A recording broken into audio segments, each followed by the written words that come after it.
Baseball is dead. Rest in peace. Pitchers and catchers have reported, maybe not all of them. Somehow Blake Snell, Cody Bellinger, Jordan Montgomery, JD Martinez, Matt Chapman, Dallas. Matt Chapman may not play baseball this year. There's certain guys where it's like, all right, Blake Snell, we can find a home for. Jordan Montgomery, we can find a home for. JD Martinez, he's probably a Met at this point. Matt Chapman, where the fuck is he going to go? Like, the rosters are set pretty much at the third base position. No, I don't know why why hasn't he already why is he not in Phoenix? Why is he not in Scottsdale taking ground balls at Scottsdale Stadium? Why isn't he a San Francisco Giant? Why isn't that happening? They just got the third baseman, Pablo Sandoval. We'll get to that in a minute, Joe. That's in our C block and your and I rundown. But yeah. No. Why is that not happening? I feel like that has just been the natural tie. There's so much familiarity there with Bomel. Farhan has an understanding of who this guy, it makes all of the sense. It makes all of the sense. The Giants missed out on absolutely everybody. So why is that not happening? Why has that not been a thing? I don't know. I mean, is he holding out hope for the Blue Jays to come calling again? Like, where else is there a fit for? And not that I wanted to fucking we've got a lot of Angels talk in the A block here. I don't know if you got the rundown this morning, but the A block very Angels heavy. So I don't want to spend a ton of time here on Matt Chapman. I just am curious, where the fuck is he going to sign? If it's a game of musical chairs, realistically, how many chairs are left for Matt Chapman?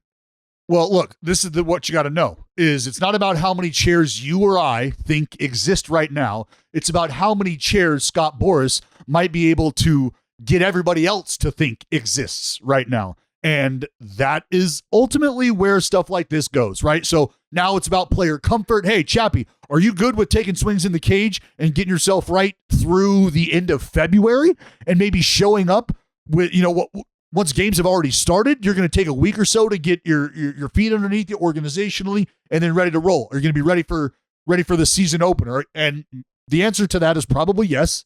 So with that being said, it's all about who is going to come correct, and Matt Chapman is going to make his decision.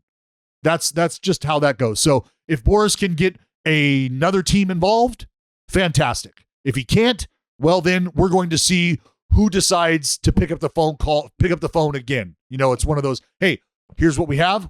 Let us know. And then you wait it out. And they're going, well, we haven't heard back. Maybe we should call back. You're waiting for that. But I just don't know why that hasn't happened in San Francisco. They have the need. Jay, hey, really quick, where do you see old Chapstick landing? I mean, I agree. San Francisco could be an interesting fit, but it's also weird though, because you could argue their best offensive player last season was Wilmer Flores, and he's currently slated to be their primary third baseman. So it's yes, Matt Chapman is definitively better than Wilmer Flores. I think we're all on the same page there.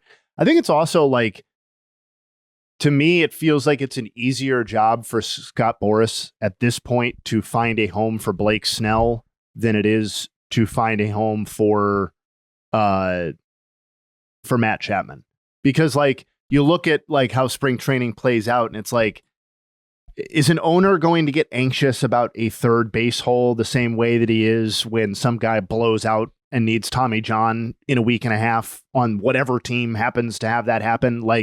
And you're all of a sudden you have this gaping hole in your rotation and Blake Snell's still out there. Well, Jay, hey, let me ask you this. Hold on. The point about where does Matt Chapman fit? To me, Matt Chapman is one of the 6 or 7 best third basemen in baseball when you factor in the entire package. So he fits in the vast majority of places, you could argue, but who wants to shell out 125, 150, 175 million or whatever he happens to be looking for in late February? I don't know. To me, it feels I would be getting a little bit nervous personally. Well, it feels like if that's the area we're talking about, it feels like those conversations should have been had or probably were had a very long time ago, right? That's a chunk of change that teams are clearing space for. That's a chunk of change where teams are making moves maybe the year prior so that they can game plan and ready themselves for those conversations. That, to me, isn't a conversation that does happen in March or February. Like, fuck, hey, we got 3 weeks. We got to get going. So what I was going to say, Jay Hay, is I agree, because from a pitcher's perspective, it's much easier for a guy who's holding all of the marbles or most of the chips in a guy like Blake Snell, where, hey, everybody wants me or everybody would need me to an extent. And if I'm just ready to answer the bell when the phone rings, then I'm in a great spot. Matt Chapman, it's a little different because you want him getting regular at-bats at this point in time, because you don't want to slot a guy in there in your regular everyday lineup who's going to need a month to get himself adjusted and ready. That's a shitty spot to be in. And when you have a guy in the middle of your lineup, let's say in spring training, that goes down, I do feel like teams, and it's all dependent on the injury, on the prognosis, right? If you're missing a guy for the first month and a half, 2 months, maybe you're not as pressured to make a move and fill that gap. If you're like, fuck, we're not going to see this dude till July. Maybe we're not going to see him till August. We got to find a guy. We got to find an answer. I mean, just a small sampling of teams that could benefit from Matt Chapman. Blue Jays, obviously, he was just there. Isaiah Kiner-Falefa is scheduled to be their third baseman as of right now. I think we all know that would be a very important upgrade for them to make. The Tigers fashioned themselves to be a big step forward team in 2024. Zach McKinstry is their third baseman as of right now. The Royals, same deal. Maikel Garcia. I know there's a reasonable level of excitement internally about him. Matt Chapman would be a little bit ahead of the rest of those players. Same deal in Detroit. He would still make them a lot better. The Cubs, I mean, the talk in Cubs camp right now is trying to fit Christopher Morel into the third base hole. Yeah, like, okay, that's fine, but like Matt Chapman is a platinum glove quality. I mean, he's no Matt Olson, but he's a platinum glove quality. Platinum glove quality third baseman. Think about the left side of that Kansas City Royals defense with fucking beat up Jay over there, Bobby Witt Jr. and Chapstick picking it. That'd be hot. Dude, and like, even if you want to dismiss those as bad ideas because they're not on the same timeline, he's very much on the Cubs timeline. And think about the infield defense that you would be getting from a Matt Chapman, Dansby Swanson, Nico Horner trio in the infield, who you could all argue are like, if not the best at their position, then top 3 or top 4 at their respective positions. So like, I don't know, man. To me, he's like a more desirable plug option in a lot of cases than Blake Snell. I know we already talked about that last time, but like, I'm mystified a little bit as to the stagnation, unless the prices are just, unless he wants $200 million or $225 million or whatever. That's fucking insane. Also, back in November, it's worth noting, TSN had this. I have the article pulled up here. The Jays haven't given up hope that Matt Chapman doesn't find the massive contract he's hoping for in free agency and would take something in the neighborhood of $100 million over 4 or 5 years, considering he already turned down more than that from the Toronto Blue Jays in the form of a long-term extension. It seems unlikely that the Jays get their all-world defensive third baseman back, but it's not a foregone conclusion. So he already turned down an extension north of $100 million for 4 or 5 years. What are the odds at this juncture that Matt Chapman gets a contract that is better than the extension that he turned down from the Blue Jays? Seems very unlikely right now. I mean, do you think he gets more than $100 million right now? That's why I was saying what I said about having those conversations, because it feels like you're just not having. I don't, unless it's pitching wise, because Matt Chapman feels like he's at that point where he could very well get, I don't want to say stuffed into a locker, but he could very well get kind of put in the corner and say, hey, Chappie, what you're looking for years wise and money wise, the market is not ready for that right now. So you're going to have to take a back seat. You're going to have to take maybe a 2-year piece and kind of go from there. And contract. Yeah. I mean, look at Frankie Montas. I mean, it's a completely different situation, but Frankie Montas was, I mean, he's been a ghost for the last, call it 2 years, but he's still got 1 year, $16 million from the Reds. It's like, so it's like the money could still, like the AAV could still be out there for Matt Chapman, but the years that he was in search of are just not going to be there right now. I wouldn't want to sign up for 1 year. But it's just, they don't want, people aren't paying for defense like that, you know, because that's the strong suit. Yeah. His offensive numbers. See, I think there's going to be I'm not saying there's going to be, there already has been a shift in assessing your players based on the lack of shifting and the lack of movement like that. No, they care about defense. That matters. But it's also long term. How do you project defense to decline? I would guess it's probably declines worse. Like your athleticism at third base as you get older is going to be worse.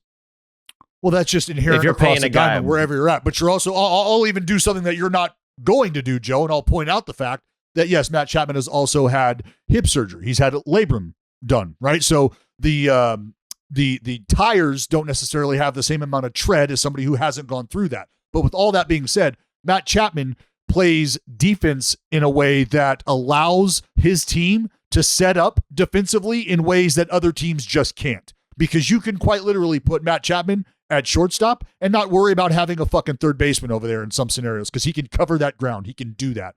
But at a certain point, yes, that starts to take a hit. But I don't think we're at a point where we're having that conversation about Matt Chapman yet. If you're going to sign a long-term deal.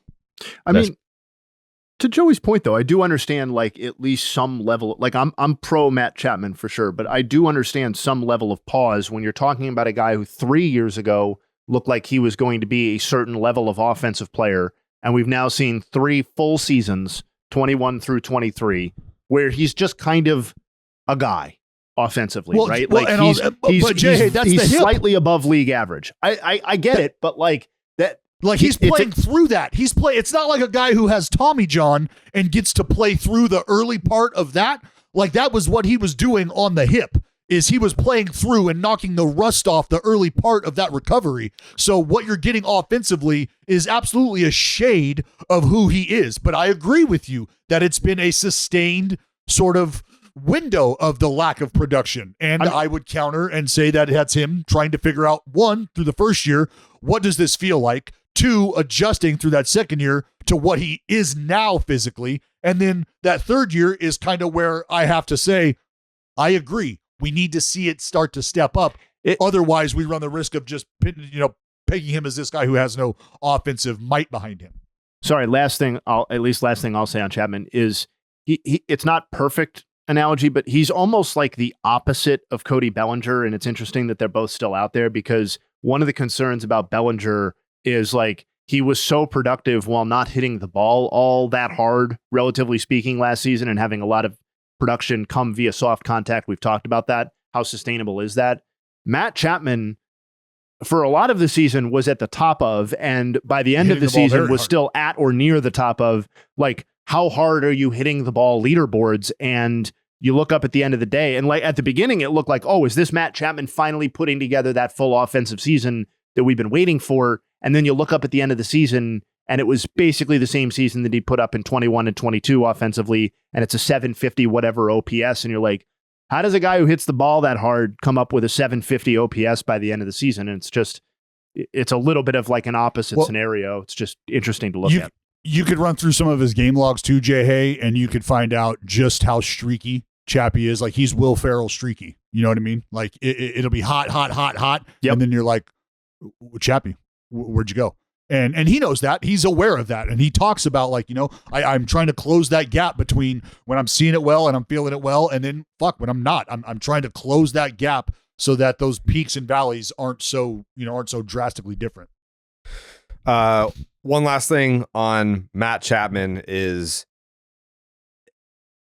Scott Boras is known for doing this, holding his top guys until mid-Feb spring training. Players will start reporting, and free agents are still without jobs in there more often than not. Scott Boras guys. The situation, it's almost like, you think to yourself, you try to put yourself in the player's shoes and say, man, I would be freaking out if I were them right now. But then it's like, of course, Blake Snell is going to sign somewhere. Of course, Jordan Montgomery is going to sign somewhere. With Matt Chapman, I really do kind of look around the league, and it's like, I know that, for me and Jake, we're Red Sox fans. Like, we're pissed at the Red Sox because they just don't spend money anymore. But you look around the league and you're like, a lot of teams didn't spend money. This is kind of like a league-wide we're down here. We're down $1 billion. Isn't almost a difference of $1 billion between spending and free agency? Yeah, like, I mean, and I get like a lot of it was just the Dodgers too. It's like the show one team fucking went all out, you know? Like what if team you look signed at the overall 3 guys? but like the Royals and the Dodgers had themselves an offseason, and like even a team like the Yankees, right? Like, yeah, like outside of signing Shohei and Yamamoto, the biggest move of the offseason. Yeah. I would argue that trading for Soto is more impactful than trading for Glasnow. Oh, I'm just talking about money wise. Yeah, but like you look around the fucking league and it's like a lot of teams said I'm good with opening up the wallet this winter. And I get it, you know, like I think if you look ahead to next free agency, that class is loaded with starters. There's going to be a lot of starting pitching out there that teams are going to be interested in dumping the Brinks truck on. But yeah, well, let me ask you this. Let me ask you guys this. With who we know is available right now, and I hate to beat this horse, but I think it's a question that deserves to be asked, is the simple fact that teams feel like their opportunity at the postseason is just a little better than it has been in years past, and they're starting to see the price tag attached to the guys that are available, and they're saying to themselves, I don't know if us spending that money gives us a better shot at being, I don't know, the 3 seed as opposed to the 4. Like I don't know. Is that a conversation that's happening?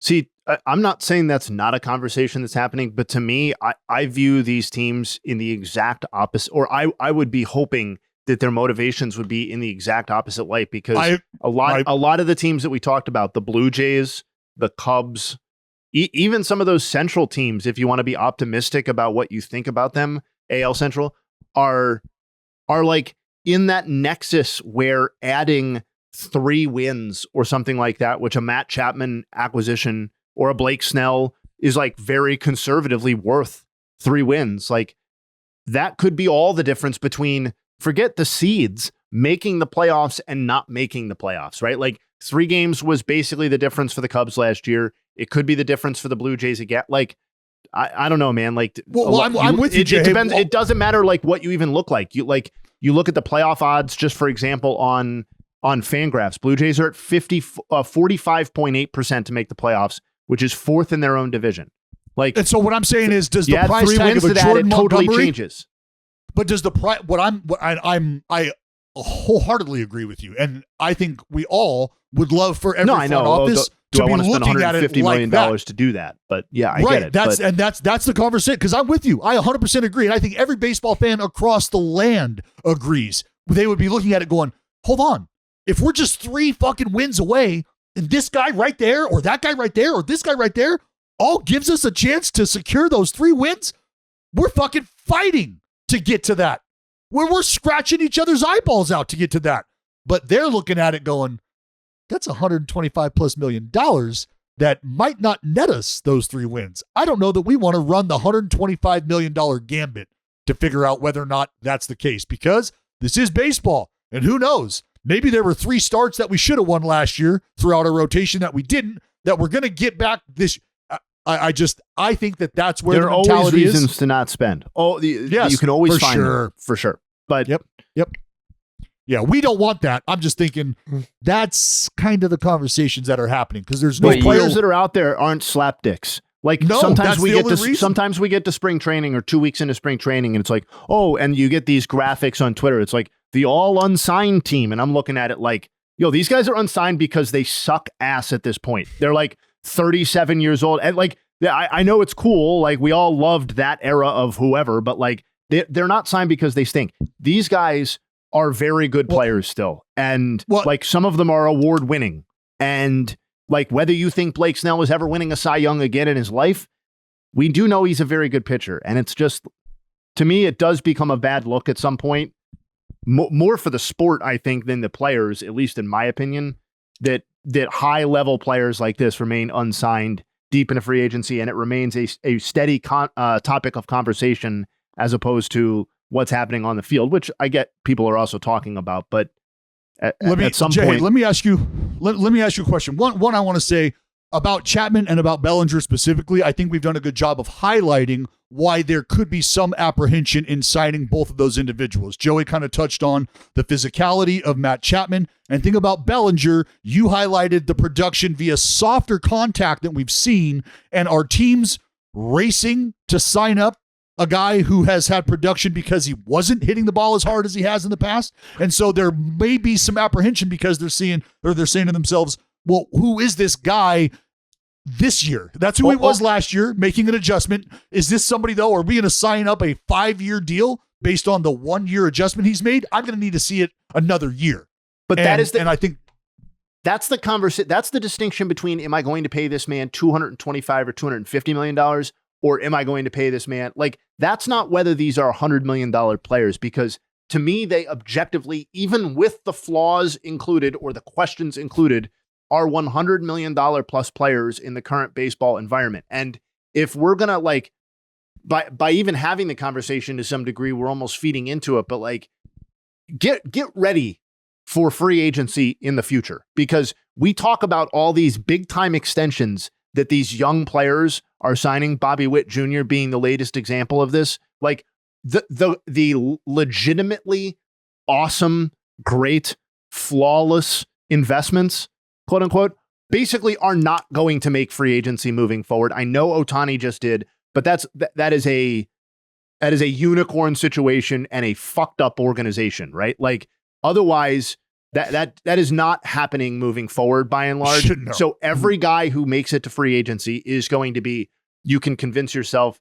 well, this guy's probably going to, how is he going to age? He's already 29. He's already 30. He doesn't hit the ball as consistent, whatever it is, there's always going to be something, but we need to get past this idea. Like, $100 million used to be a big number. $100 million shouldn't be that big of a number when we're talking about borderline all-star level players. And that's what all of these guys are, even in the pessimistic scenario. And think to your point, Churio? Jackson Churio? Yes. Brewers signed that dude up. Yeah, he's never making free agency. Yeah, right. And you, Jay Hay, actually put it like this. No, I guess that's not true because he's probably been to big league camp. But I was going to say Jared has spent more time on a big league baseball field while it was actually going on than Churio did, or than Churio has. But that's, again, to your point, he's not going to sniff it. And he's going to be these guys will now become, and it's not like they aren't already, but it's a different type of commodity, a commodity that's already spoken for, a commodity that's already been assessed and valued. And now you, in year 6 of his contract or whatever, you're going to figure out, well, we're going to move them. How much money are we going to eat here? That's how these players are going to be viewed and utilized moving forward in the future. Also, one of the topics that came up this past week, actually, you know what? Let me hit a read and then we'll get into it because it's a nice segue. The topic of the free agency deadline. I think we're probably all going to be on the same page on where that's going. But DraftKings Casino is bringing you only the best classics like blackjack, roulette, and slots, plus exclusive games that you won't find anywhere else. There is nothing like slots out in Oakland. I mean, you go out there and the casinos, they might have bars on the windows, but those slots, they are fantastic. Download the DraftKings Casino app right now. Use the promo code BID. New players get an instant deposit match up to $100 in casino credits when you deposit $5 or more. That is promo code BID only on the DraftKings Casino. The crown is yours. Gambling problem? Call 1-800-GAMBLER or visit www.1800gambler.net. In Connecticut, help is available for problem gambling. Call 888-789-7777 or visit ccpg.org. Please play responsibly. 21 plus. Physically present in Connecticut, Michigan, New Jersey, Pennsylvania, West Virginia only. Void in Ontario. Eligibility and other restrictions apply. 1 per new customer. Must opt in and make minimum $5 deposit within 7 days, 168 hours of registering new account. Max match $100 in casino credits, which require one-time playthrough within 7 days, 168 hours. See terms at casino.draftkings.com/new player offer 2024. That's a topic that came up because Rob Manfred, you want to call LeBron James a narcissistic egomaniac for saying, I don't know if I'm going to do a retirement tour. Of course you are, LeBron. You're LeBron. You can't not make it about you. Rob Manfred just broke history by saying, I'm doing a 5-year retirement tour. Ladies and gentlemen, I am retiring in 5 years from now. So celebrate me, honor me, appreciate me, soak it all in while you still have old Uncle Manfred, because I am retiring in 5 years. I wonder why. Why I would don't you know. do that? I don't know. I mean, who knows? I don't know how I'm gonna feel 5 fucking days from now. And he's like, 5 years, I'm done, dude. I'm retiring in 2029. I feel like he's trying to find the snakes in the grass, dude. Who can he trust on the inside? Because now these people who want to be the next commissioner, they got 5 years to like get their resume up, start maneuvering, and he's gonna see who's trying to take my job. And Well, he already knows. He already knows. It's gonna be Theo. Theo's gonna be the next commissioner of Major League Baseball. But he has 5 years to turn around the Red Sox. He has 5 years to get murdered by someone else who wants it. I guess, yeah. I guess that's true. The old Lyndon Johnson. Get the guy in front of you. You know, fuck, you know, It's he President's did that Day, shit. baby. Today's President's Day? Yeah. All right. You knew Lyndon Johnson this fucking fact? You didn't know it was President's Day? Well, I mean, listen. Everyone knows Lyndon Johnson did that shit. I didn't know. He was a little too Jared's smiley always got on Johnson on the One. brain. Yeah. Anyways, the proposed deadline for free agency. I'm just going to say it right now. I don't think there's a single person on this podcast that's going to disagree. That shit ain't never happening. It just is not happening. No. That is like, if the players in the Players Association, the Players Union have to agree to this, it has to be bargained with. It ain't happening, because all this is, like, you could look at it from a fan perspective, right? Like, I get it. I'm one of you. I'm a baseball fan. I would love to have a situation like NBA has, where you are just looking at a free-for-all, a 1 week period where it's like, this guy signs here and that guy signs there, and it's a holiday. It's like, yeah, we always look forward to that 1 week where all the baseball players sign with new teams and they get these big contracts, and it's great. But all this is a situation where Major League Baseball is going to try to drive down the contracts of the players. That's all that's really going to do. And I get it. Like, you know, if you're Scott Boras holding out and having these guys go into pitchers and catchers without jobs, it's boring. It's bad for baseball. We want headlines during the winter. We want, as baseball fans, when we turn our focus to baseball in mid-Feb and see all these players showing up to camp, we want to be like, hey, like, especially because like December, January, that's around the time that these teams start sending out their ticket renewal emails. Like, hey, come on, renew your season tickets. All right, cool. Maybe I would be interested in doing that if I knew that Blake Snell was going to be the ace of my staff. If I knew Jordan Montgomery was coming to town. If I knew Cody Bellinger was going to be in my outfield. Maybe that's something that sways me. But these guys don't have jobs right now. So it's bad for both. Like, if you have the deadline, players are not going to make as much money if it didn't exist. And if without it, we have the situation we have now, where you have 5 of the fucking top free agents still without jobs. Why would, I just want to get a sense of why you feel this way. Why would they not be making as much? And the reason I ask that is because it feels like the next step to that would have to be a punishment in place for not signing. Right? So I guess I'm curious, how does a definitive date, how does that eliminate players from earning money, or how does that affect their earning power? Well, I'm not a basketball fan, Jay. How does it work in the NBA? Like, if there's a signing period and guys don't get signed in that signing period, what happens? So the thing here with the NBA is that it is a frenzy. It's an orgy, right? And I love it too.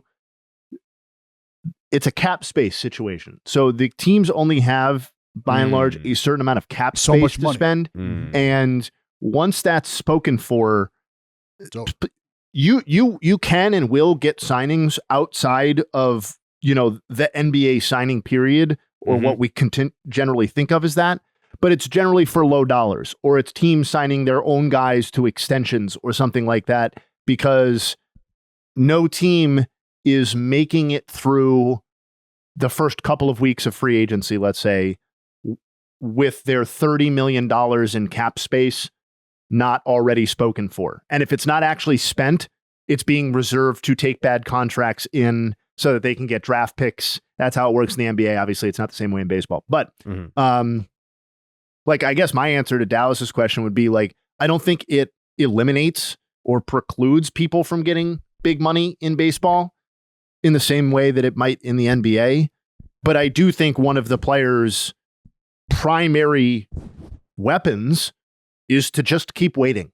And if they don't have that quiver, like that arrow to play or that card to play, then that reduces their leverage by whatever percentage it reduces their leverage. People will agree to disagree on that. But like, to me, it's only beneficial for, or would largely be beneficial for the ownership side.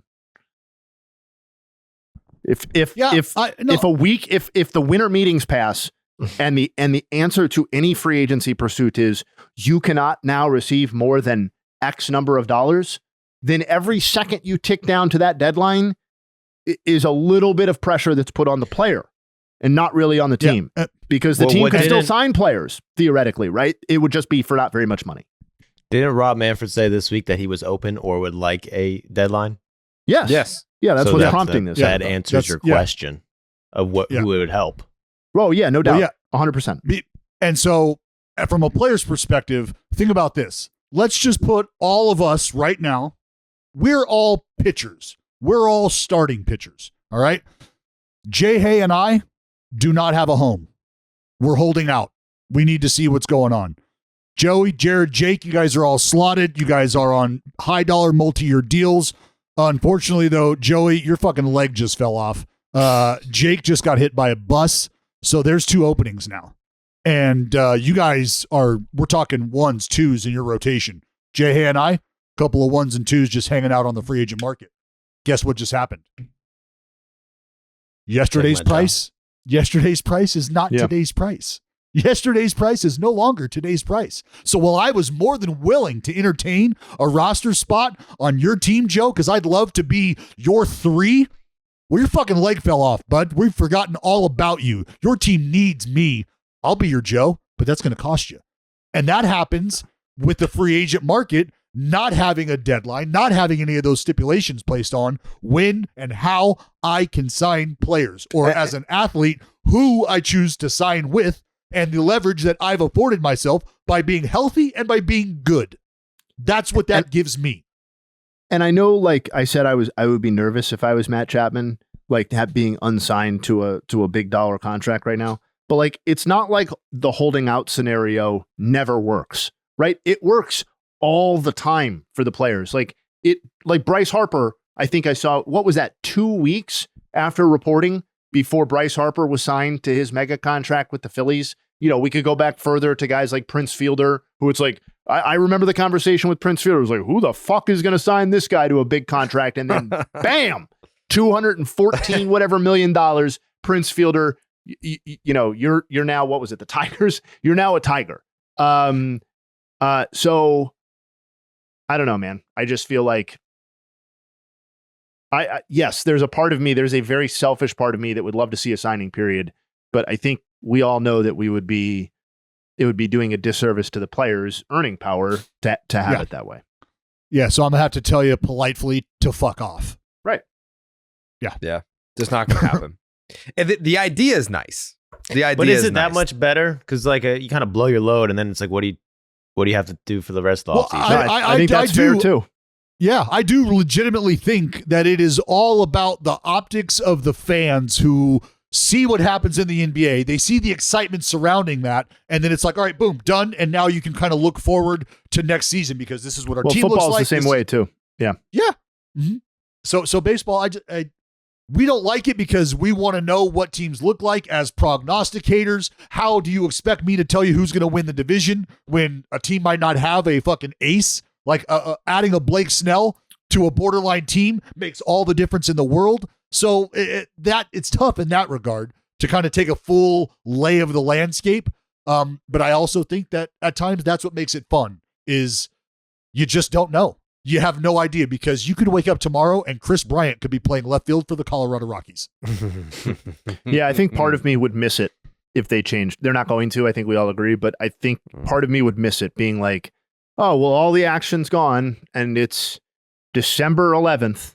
So I guess I'll just hang out for spring training reporting for 2 months, and then I'm going to hang out another month after that before the games that don't matter start, and then I'm going to hang out 3 weeks after that until real games start. So, like, I don't know, man. The fact that we're doing a podcast and can, on occasion, every couple of weeks, talk about how Blake Snell, here's his new situation as he's unsigned, or here's why the fuck is a match out. I don't know. There's benefit to that too, I would think. Yeah. Mm-hmm. And shout out Blake Snell, doing the Lord's work with the Utes, the fucking 11 U's up in Seattle. He's a travel ball coach in his spare time. I did see that. Yeah. In February, they're playing balls just there. Talking shit to kids about how terrible they are at Fortnite, and yeah, it's good stuff. I love it. Anyways, we got to talk about this Angels situation. This is all fresh. This is probably the first time in weeks that we've had a story that's like, hey, this happened today. Woo! We're not talking about something that happened 4, 5, 6 fucking days ago. So this morning, it's coming out of Angels camp. This guy, Sam Blum, he's the same guy that whenever you see those viral graphics of all the Anthony Rendon quotes, it's always this dude, Sam Blum. Does he work for The Athletic? I think he does. Yeah. Angels and MLB writer for The Athletic. Okay. Shout out to Sam Blum. Always getting the good shit. People are like, oh, Shohei Ohtani's not with the Angels anymore. They're boring now. Like, nope, they still have the quote machine, Anthony Rendon. And we're now at a point with Mike Trout where I feel like the tide may be turning. The tide may be turning on Mike Trout. People no longer feeling bad for this guy. And it starts with this. Mike Trout spoke to reporters today. He said he's been pushing ownership to make more additions, but said he wasn't sure if it would happen. On the trade front, he said he's happy being in Anaheim right now. Really? But left open a possibility that he'd be open to a trade down the line. Okay, so you're still happy in Anaheim after not making the playoffs again, losing Shohei Ohtani. You're happy about that. But you'll be open to a trade somewhere down the line when you are presumably... I don't want to say he's at the point now where his contract is immovable. I mean, I don't think that anyone's taking it on in full. But somewhere down the line, it's like what you're being paid will be a huge storyline. Like, why would we take on that deal? Like, you're going to be that guy. And your ability will, at that point, be diminished if it hasn't already. Like, right now, we're not talking about a player that when healthy and is on the field is not a valuable player. Of course, he's fucking Mike Trout. But it's been years now since we've seen a full, healthy season of Mike Trout. So, sure, you can say that you're happy in Anaheim. Like, now when everyone kind of questions, like, do you care about winning? Do you want to be in the playoffs? Do you want to win a World Series? Does any of that stuff matter to you? We had the conversations last year during the World Baseball Classic when I was like, you know what? I think we're going to get to see a competitive Mike Trout. We're going to get to see him in a playoff environment. I think he's going to get the itch, and I think he's going to want to get out of there. That's how I felt before the tournament even started. Then we get to see Team USA versus Team Japan in the final. The script writers were on fucking bath salts, and they were like, you know how we're going to end this one? We're going to have Shohei Ohtani versus Mike Trout for all the marbles in the final. That's what we got. And then instead of being like, I need to get back to that, like, I got a sour taste in my mouth from punching out to lose the World Baseball Classic final. Get me back to the big stage. No.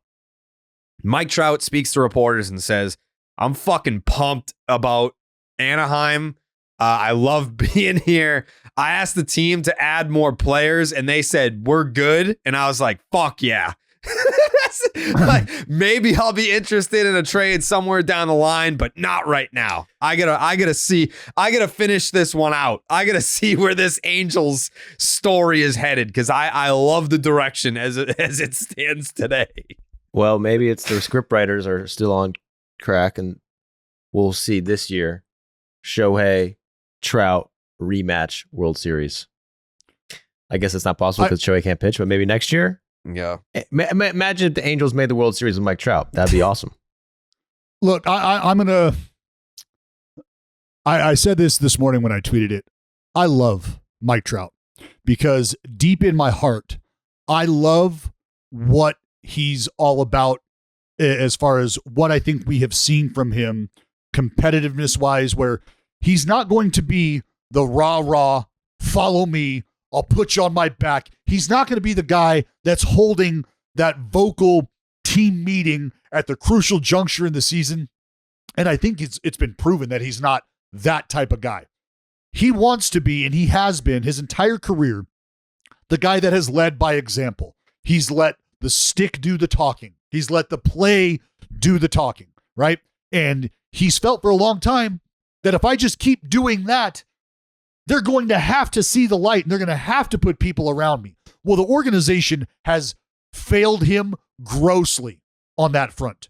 And at some point in time, I think players start to wonder if a player of his caliber will start to take ownership of his career to a point where he starts to put himself in a position to win the championship. And his default answer has always been, I want that to happen here.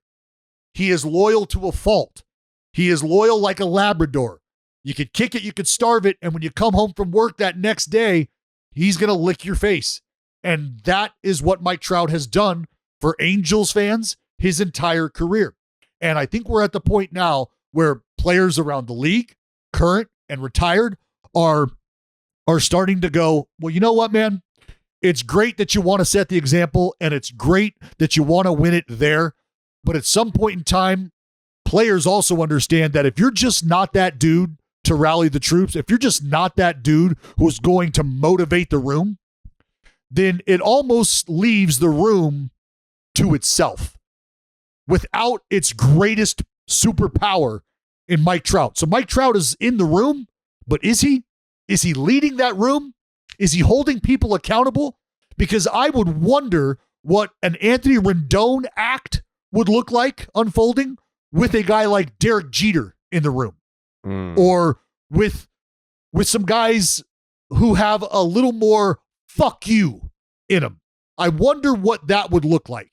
And so those are questions that are being asked now, and I think justifiably so. I think rightfully so.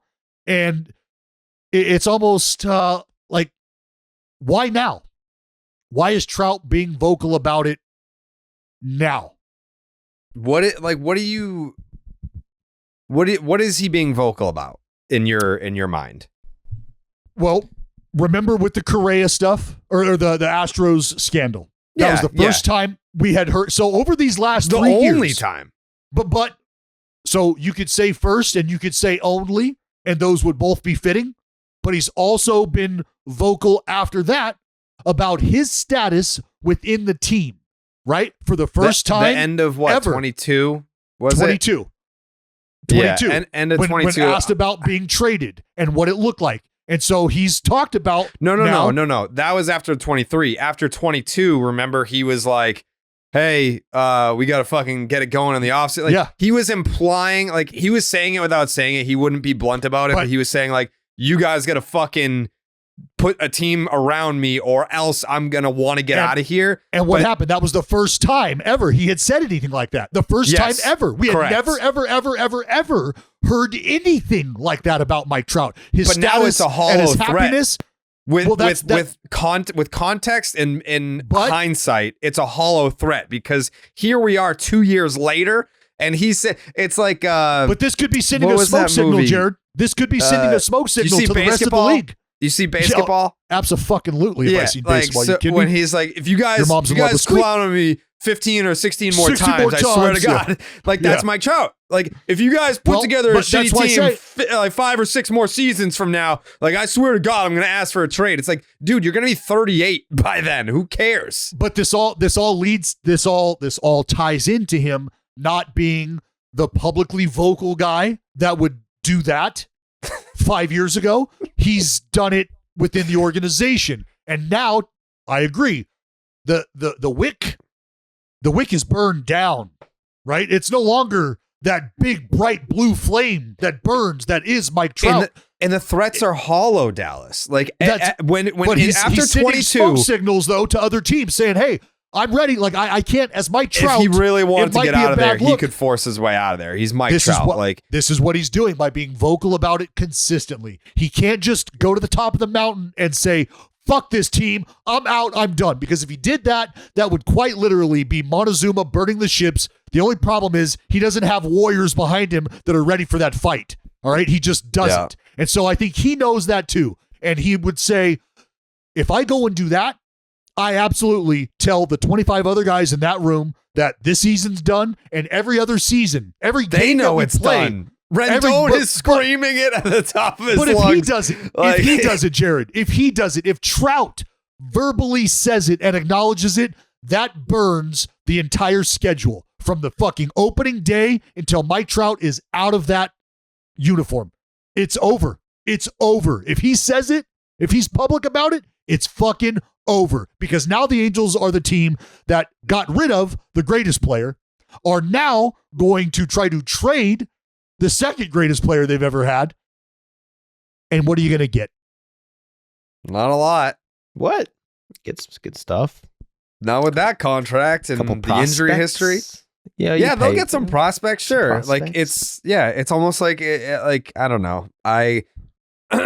Jay, hey, you haven't said anything on this topic. I'm curious where you're at, because right now we're looking at Mike Trout has not played 120 games or more since 2019. 120 games or more. The last time he made it to the 120 game mark was in 2019. As it relates to this, as it relates to the topic, like why isn't Mike Trout demanding a trade, which is what this boils down to, I simply don't care anymore. The peak of my interest was when that weird comment came out towards the end of the season about how if he wanted out, they would listen or whatever. And then that was like, oh shit, we might find Mike Trout on a new team. And now that we know that we're not anytime soon, I don't care anymore, because you guys have said it. By the time it actually manifests itself in reality, if it ever does, he's just not going to be the caliber of player that shifts the landscape like it would still be if he was traded now. I'm firmly a believer that Mike Trout is a landscape shifter in his current form right now. 2 years from now, I got no idea, and I would bet no. And to the Dallas comment about, like, yes, yes, he's being more vocal about it by answering the questions, but to me, it's less of a reflection of him being vocal about it and pressuring the organization that way, as it is the questions now just being asked much more often and with much more pertinence or urgency. Because what used to be a question that came with the context of like, this team's on the fringe of the playoff race entering the picture. Like, some things break right. It could definitely be the Angels' year in the West, or a wild card, or like, what's it like playing with Shohei Ohtani? Now we know that the future is bleak, and we know that them making the playoffs would in itself require a miracle. Like, now the question is being asked, and he can't avoid it now. No, I would say Trout wanting to be traded, his willingness to answer questions about his status within the franchise are all kind of like Floyd Mayweather, Manny Pacquiao. We had wanted that fight for so fucking long, with both dudes in their prime. That was going to be a show of shows. We could have had a trilogy. Shit could have been really, really sexy for the world of boxing. For the folks who love the sweet science, that was something we wanted forever. And it came far too fucking late. And so Trout being vocal about willing to get the fuck out of town, the Angels being willing to trade him because they know that it's a hopeless it's a futile exercise. This is all fucking years too late. It's just years too late. It is. I agree. I think we're being a little bit unfair. Fuck that. Hold on. In the sense that, can anybody here name me a recent example or multiple recent examples of star level MLB players on long-term contracts with their team, demanding, publicly demanding that they be moved during the middle of that contract to another team? Giancarlo Stanton, Christian Yelich. Yeah. Yelich signed his deal with Yelich signed his deal with the Brewers. Yelich signed his he did. He signed, but he was like, hey, and Stanton just left. I want out. Stanton, hold on. Stanton may have at one point suggested that he wanted out of there. That was at least as much motivated by the fact that the Marlins were never going to see the end of that contract, and it was basically part of the press release that they were never going to see the end of that contract. So again, name me a player who did what we're asking Mike Trout to do. As much as we all say we would do this, and I'm equally as frustrated, and we've talked about this. It doesn't really happen in Major League Baseball. This isn't the NBA. This isn't one dude rocking the boat can completely rock two franchises with one declaration. Like we saw Damian Lillard. Damian Lillard is the clear sports parallel to what's going on with Mike Trout. With the Portland Trailblazers, never leaving. Eventually, they reached a point where it was probably in everybody's best interest to move on, and they did, entering this season. And now he's with the Milwaukee Bucks. But it doesn't really happen in Major League Baseball. So yes, I'd like to see Mike Trout do it. What's the difference between why does it happen in NBA all the time? It's always happened, but never in MLB. Because let me answer this from the baseball perspective, Jay, because you can answer it from as an NBA fan. Sure. From a baseball perspective, Mike Trout, you put him on one team, they're not the clear-cut winner for the World Series. They're not the clear-cut divider. A star player, you put Dame on a team, their odds, things change. Things are very different. Very, very, very different. Very different. One guy can absolutely take a team to where they need to go. It's much easier to look at another team and be like, yo, my buddy who is fucking awesome, or this guy who is fucking awesome also plays for that team. And if we're playing together, we can be an instant title contender. That formula doesn't really exist. Players could look at Trout could look at the Dodgers and be like, well, I want to go there. And they would be a title contender, but that's already true.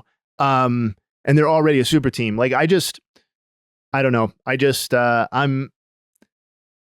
Selfishly, I want Mike Trout to find his way to Philadelphia so he finishes right next to Bryce Harper. They win a World Series together, and it's all fucking done. It's all good. We get to wrap that's what we would all the love. Entire storyline of Bryce Harper and Mike Trout entering the game together the way they did, with who's better, who's going to have the better career. It'd be so fucking great to watch them both win a World Series together.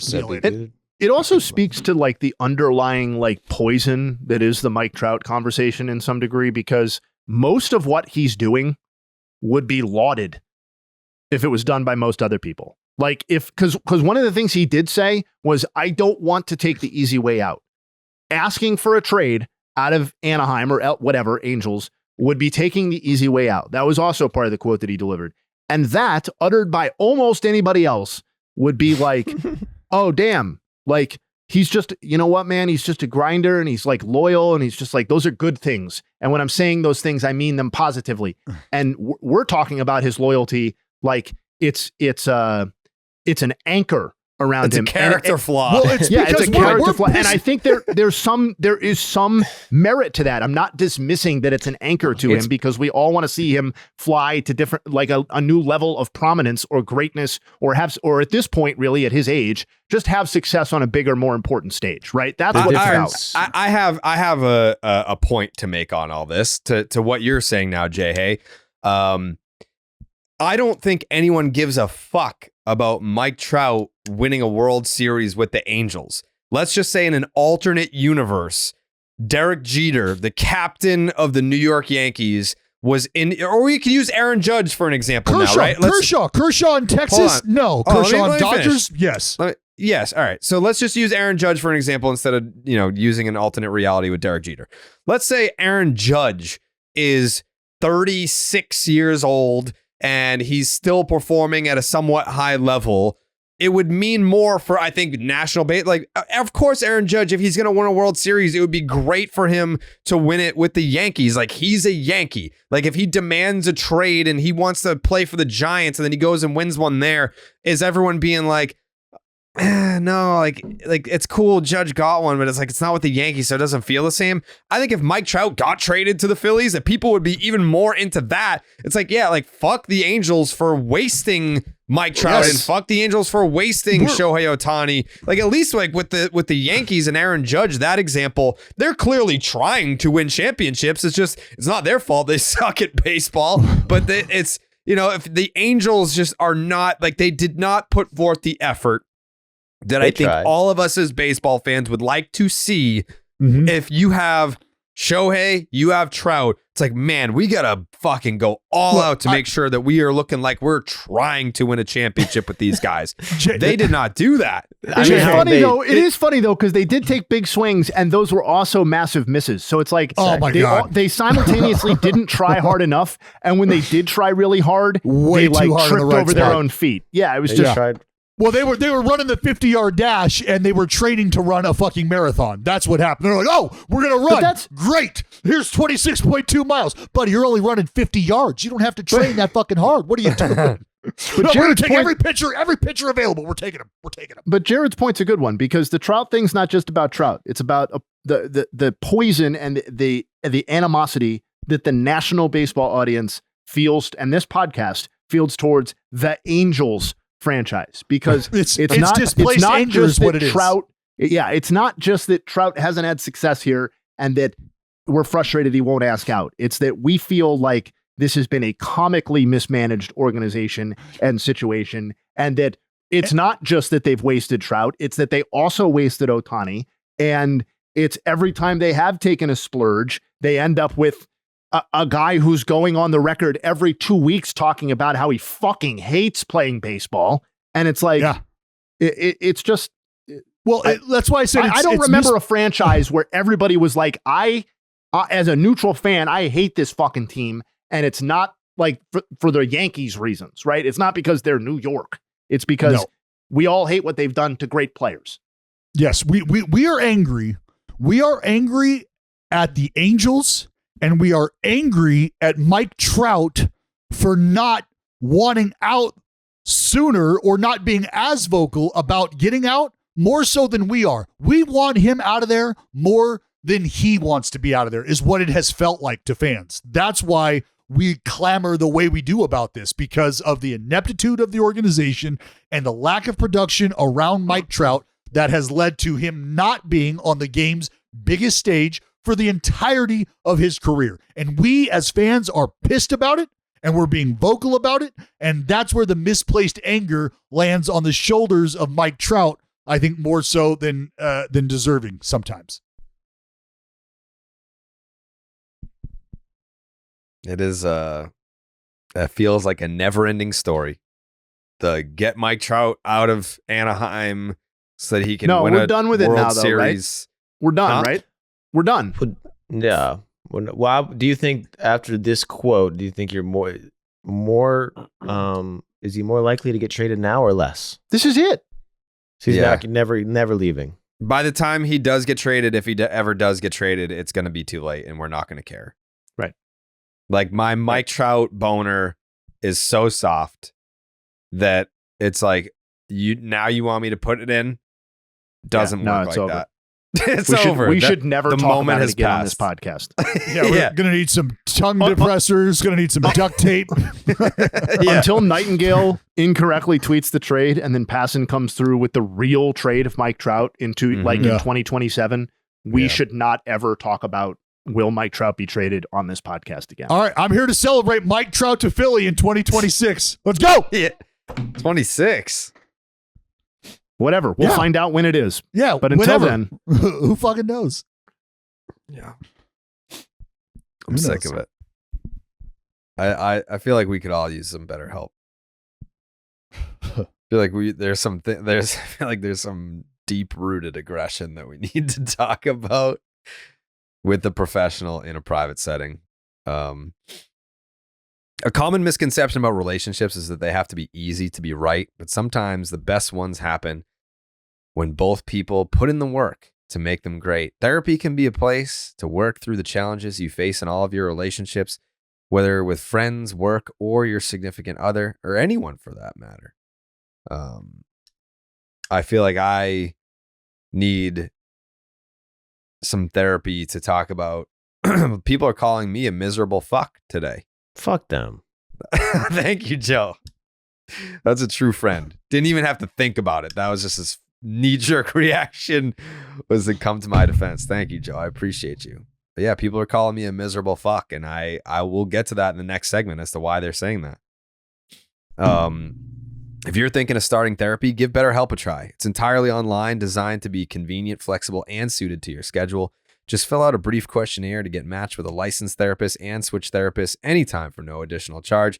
Become your own soulmate, whether you're looking for one or not. Visit BetterHelp.com/baseball today to get 10% off your first month. That is BetterHelp, HELP.com/baseball. Why are people calling me a miserable fuck? I'll tell you why. So the reason why people are calling me a miserable fuck today is because I tweeted about Anthony Rendon's comments calling him a miserable fuck.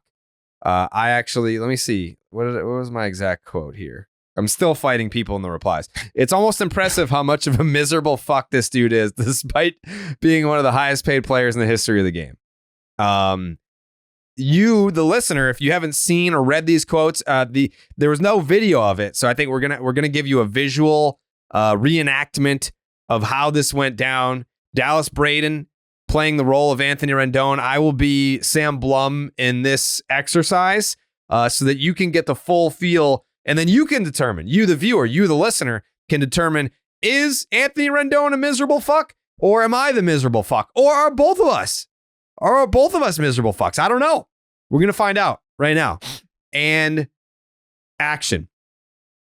Anthony, last year, you said you'd consider retiring. What's your mindset now? My enthusiasm, it's been the same since I got drafted, to be honest with you. You know, it was actually deleting old emails because my storage to my maximum in my email, you know. So I'm going back and deleting old emails. I mean, I emailed myself a pros and cons of why I wanted to stay in the game. And this was in 2014. And my thought process of the game's not really changed since then. You know, I keep making it this long. Yeah, so how does your pros and cons list compare to 10 years ago? It's a lot different, man. You know, I'm married, 4 kids. My priorities have changed since I was in my early 20s. So definitely my perspective on baseball has been more skewed. Is it still a top priority for you? No. It's never been a top priority for me. I mean, this is a job, right? I do this to make a living. My faith, my family come first before this job. So if those things come before it, I'm leaving. Is it a priority? Oh, yeah. I mean, it's a priority for sure because it's my job. I'm here, aren't I? Well, do you even want to be here? I don't want to talk to you guys at 7 a.m. or whatever time it is. Do you want to be here playing baseball for the Angels?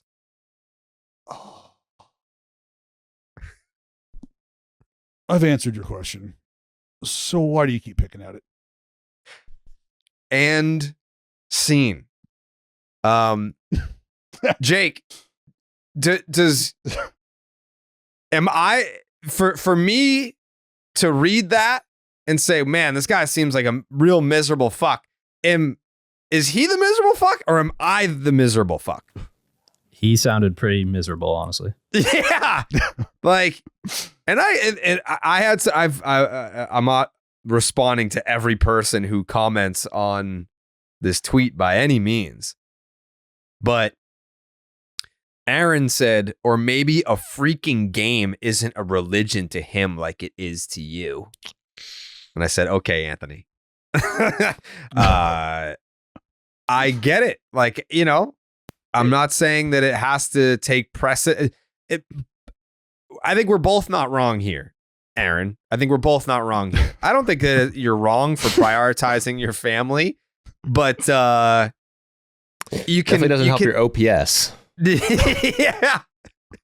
Like you can still love your family, but you can also be a little bit more excited about playing baseball, I think. You know, I think there's room for both. I think there's room for both. Your fucking OPS, Rendon. Make a fucking choice. I think Rendon's taking it a step further. I don't think he's saying it's because he has a family. I think he's saying I have always been this way, and it's just the family is now the reason. And before I had other reasons. It was other baseball, shit. Right. Like he made it quite clear, at least to me in your reenactment, that baseball has never been what he terms a priority. And to me, this is just a classic case of the messenger being the problem. Because if this was uttered by, let's say, Freddie Freeman or somebody like that, you'd be like, well, that's a man whose head is on pretty straight. That's a great player who has his priorities figured out and his perspective. Yeah, and has real perspective on life. That Freddie Freeman gets it. But Anthony Rendon says it, and you're like, that's a dude who has figured out a way to make generational wealth by doing something that he doesn't give a fuck about, and I'm pissed about that. And so, like, I get it, but it's just like, if Anthony Rendon's going to say that, we're well past the point where it's going to be interpreted generously in favor of him, right? It's just not going to be, and he shouldn't expect that it is, and it shouldn't be, frankly, given the way that his career has gone. But it's also like a lot of athletes are psychos, right? They're like borderline sociopaths, because they're like, if they put the pursuit of this one thing, right, and greatness above every other thing that could enter into their sphere of consciousness, right? Like Kobe Bryant was lionized for that type of behavior, right? Where it's like nothing matters more, Michael Jordan, et cetera, like go on down the line, nothing matters more than winning and competing and grinding at the highest level, right? But Anthony Rendon, like, and that's actually probably way more unhealthier from a normal person's perspective than what Anthony Rendon just said, right? But we expect a certain level of competitiveness and like desire to be great from athletes. And that's why so much emotional equity is invested by fans and the entire apparatus, right? And so when somebody punctures that and says, well, actually, I'm a lot more like you are with your job that you go to Monday through Friday and are kind of about, well, then it's like, well, wait a second. That's not fans are just pissed that their job doesn't make them the $247 million. Of course. They all feel the same way, or lots of people feel the same way that Anthony Rendon does. It's very relatable. What's not relatable is getting paid the 35 or whatever $1 million per year. So, like, again, somebody else says it, fine, level-headed, good perspective, just a well-built, solid man. Rendon says it. This guy's a piece of shit because he has a decade long of building a brand that's I don't care about baseball. And people don't like that when it's something they want to invest their emotional equity into. That's it. Yeah, there's as far as like Rendon salvaging his image and how he is perceived, or that is not going to happen. Like he will. That's why I tweeted what I did about like the work that him and Ron Washington were doing. Whether that's this morning, it looked like, but like Wash ain't here for the bullshit. You're going to get to work, or you will get worked over. Meaning you'll tap out by virtue of me asking you to be a ball player, and by virtue of me asking you to invest and give a fuck. You will either get right or you will get left behind. You will get the work in or you will get worked over. And those are the decisions. That's the decision that he's faced with right now. I agree with your assessment, but that's all of his own doing. That is all of his own doing. No doubt. But yeah, and Ron Washington can ultimately say whatever the fuck he wants. But Ron Washington makes like a couple of $1 million a year. And Anthony Rendon has a guaranteed contract that still has what is it, 3 years and like $130 million on it or something like that. Like if to your point, like we talk about baseball marketing and branding and stuff like that. Anthony Rendon is one of a half a dozen players in Major League Baseball who actually has a rock solid brand built up. Like you think Anthony Rendon, how does he not? You know what you think. How many baseball players are there? How does Rendon not have a lazy boy contract, a lazy boy endorsement now. It's coming. It's coming. Maybe that's one step too far. Maybe that is what would be considered a bad look for Anthony Rendon, is actually being sponsored by Lazy Boy. Yeah. It is. But let me play just, it's not even devil's advocate here, Jared, but remember the interactions about his injury and how he came out and said, like, look, dude, I don't know why they didn't tell you that it was broken. I don't know why they didn't tell you that. You should probably ask them that. You can ask them that if you'd like, but I can't answer that for you. I can tell you what I've known, and I can tell you, to an extent, what I've been allowed to tell you, what I can. So he hasn't done himself any favors. There has been times where he's probably taken an arrow or two that could have been fired at a different target. But again, because he has made the bed that he's made, he at times has kind of been forced to lay in it, when other times he should just get comfortable because he's made that bed. So yeah. It's been unfortunately for him, it's been a combination of things brought on by himself, and then by not earning the benefit of the doubt because of that, there are times where you probably shouldn't have been raked over the coals, but it is what it is. Yeah. It's also, the Angels are also a clown organization, as we've fucking talked about constantly and on this pod again. So it's just fun. It's like, oh, that guy who hates baseball and doesn't give a fuck on that clown organization that can't get out of its own way is talking again. Like, let's laugh at it. And I like doing it too. But it's like, if he was on the Marlins doing this, it wouldn't be as funny. It just wouldn't. Mm. Yeah, that was the point. That was the point that I was going to make, was in sending out this tweet calling him a miserable fuck. I can very clearly see that the people that are pushing back on this are Angels fans, which is very puzzling to me, because if I were an Angels fan, I would be irate at the fact that my team, you can point to Pablo Sandoval, that whole fucking thing. I'm paying a player a lot of money who is openly telling you he doesn't care and sucks. And he's either hurt and not playing, or he sucks and is getting replaced by guys that are more capable at the position. Like, I've been through this as a Red Sox fan. So if anyone was clowning on Pablo Sandoval, I would let them do that. The people that are coming back at me about my comments on Rendon are Angels fans. That's very puzzling to me, because I've been in your position and I would never attack someone that was attacking Pablo Sandoval. I'd be like, yeah, get him. Like, let's gang up on him together. Like, I don't know. It's very confusing to me why Angels fans would be so protective of this guy, because it would make way more sense if 2019 was the Angels. It's like, okay, like, this guy at one point was really good and he won a World Series for us.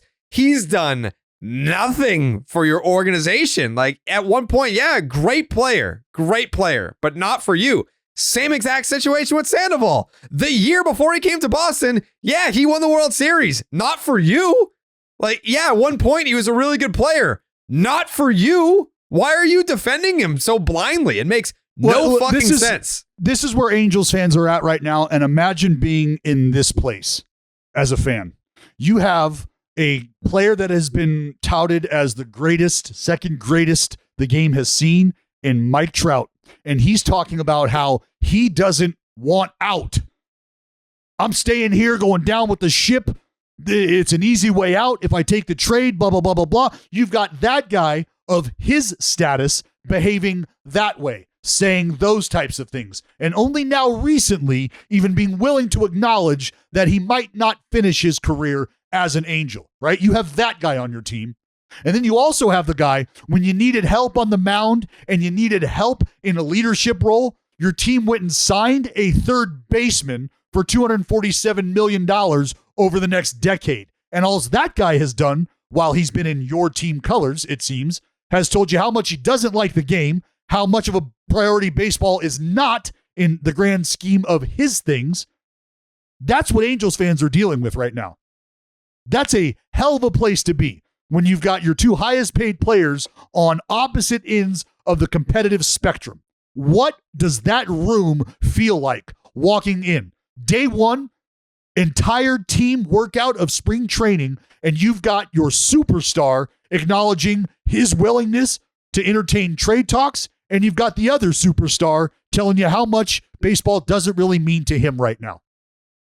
What a fucked up place to be as a player and as a fan. Your 2024 Angels, what a fucked up place to be.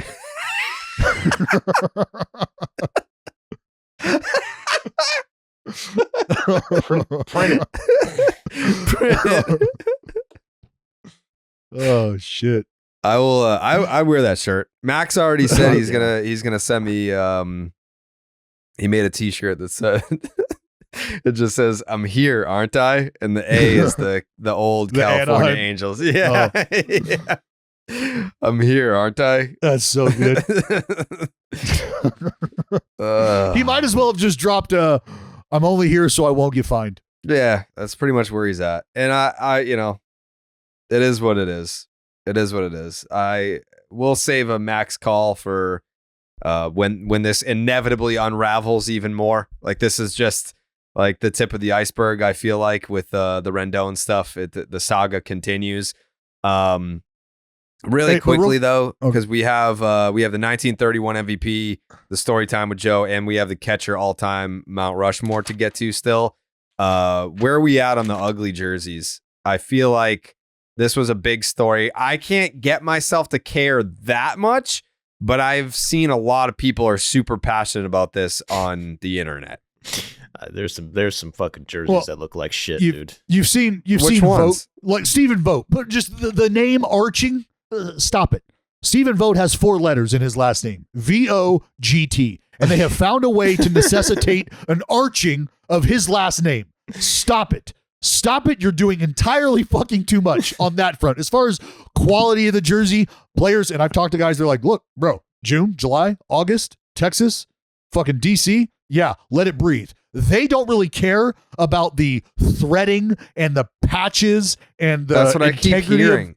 But they're defending it, being like, well, the breathability and the stretchiness. I'm like, that's not what people are complaining about. They're complaining about how the last name and the numbers look on the back of the jersey. And then they even mentioned Mike Trout. Like, they got to Mike Trout because he tweeted like 4 days ago. He's like, these jerseys are the best and I like them a lot. And like, we wore them at the All-Star game. It's like people don't care about how they feel and their performance. People are looking at it aesthetically as these look fucking bad. That's why the hullabaloo, that's why the hubbub, because when you get Mike Trout to fire off that tweet, we all know where it comes from. You think Mike Trout sat down and was like, you know what, man?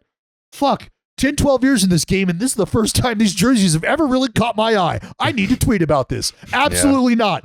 His camp got a note. They got a memo. Hey, it'd be really great if Mike, in the face of all the blowback with our shitty decision on these jerseys, could tweet something out to support us and our terrible decision on these shitty jerseys, because we want the fans to buy them. And the people that fucking hate the jerseys are the only ones who will actually buy them, because the guys that we put the jerseys in, they don't have to buy them. They just have to wear them. And they can't say shit about that. So they're good. They'll have to wear whatever we put in their locker. But it's the people who we expect to buy them.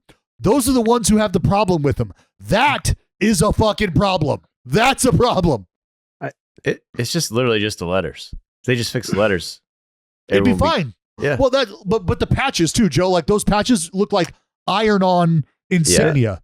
Don't Those like aren't that. like. And my understanding is it's like you say it's just the letters, and maybe that's like, I know that's not true because there's like piping on the sleeves and stuff like that, but maybe the letters is really the only thing that fans care about.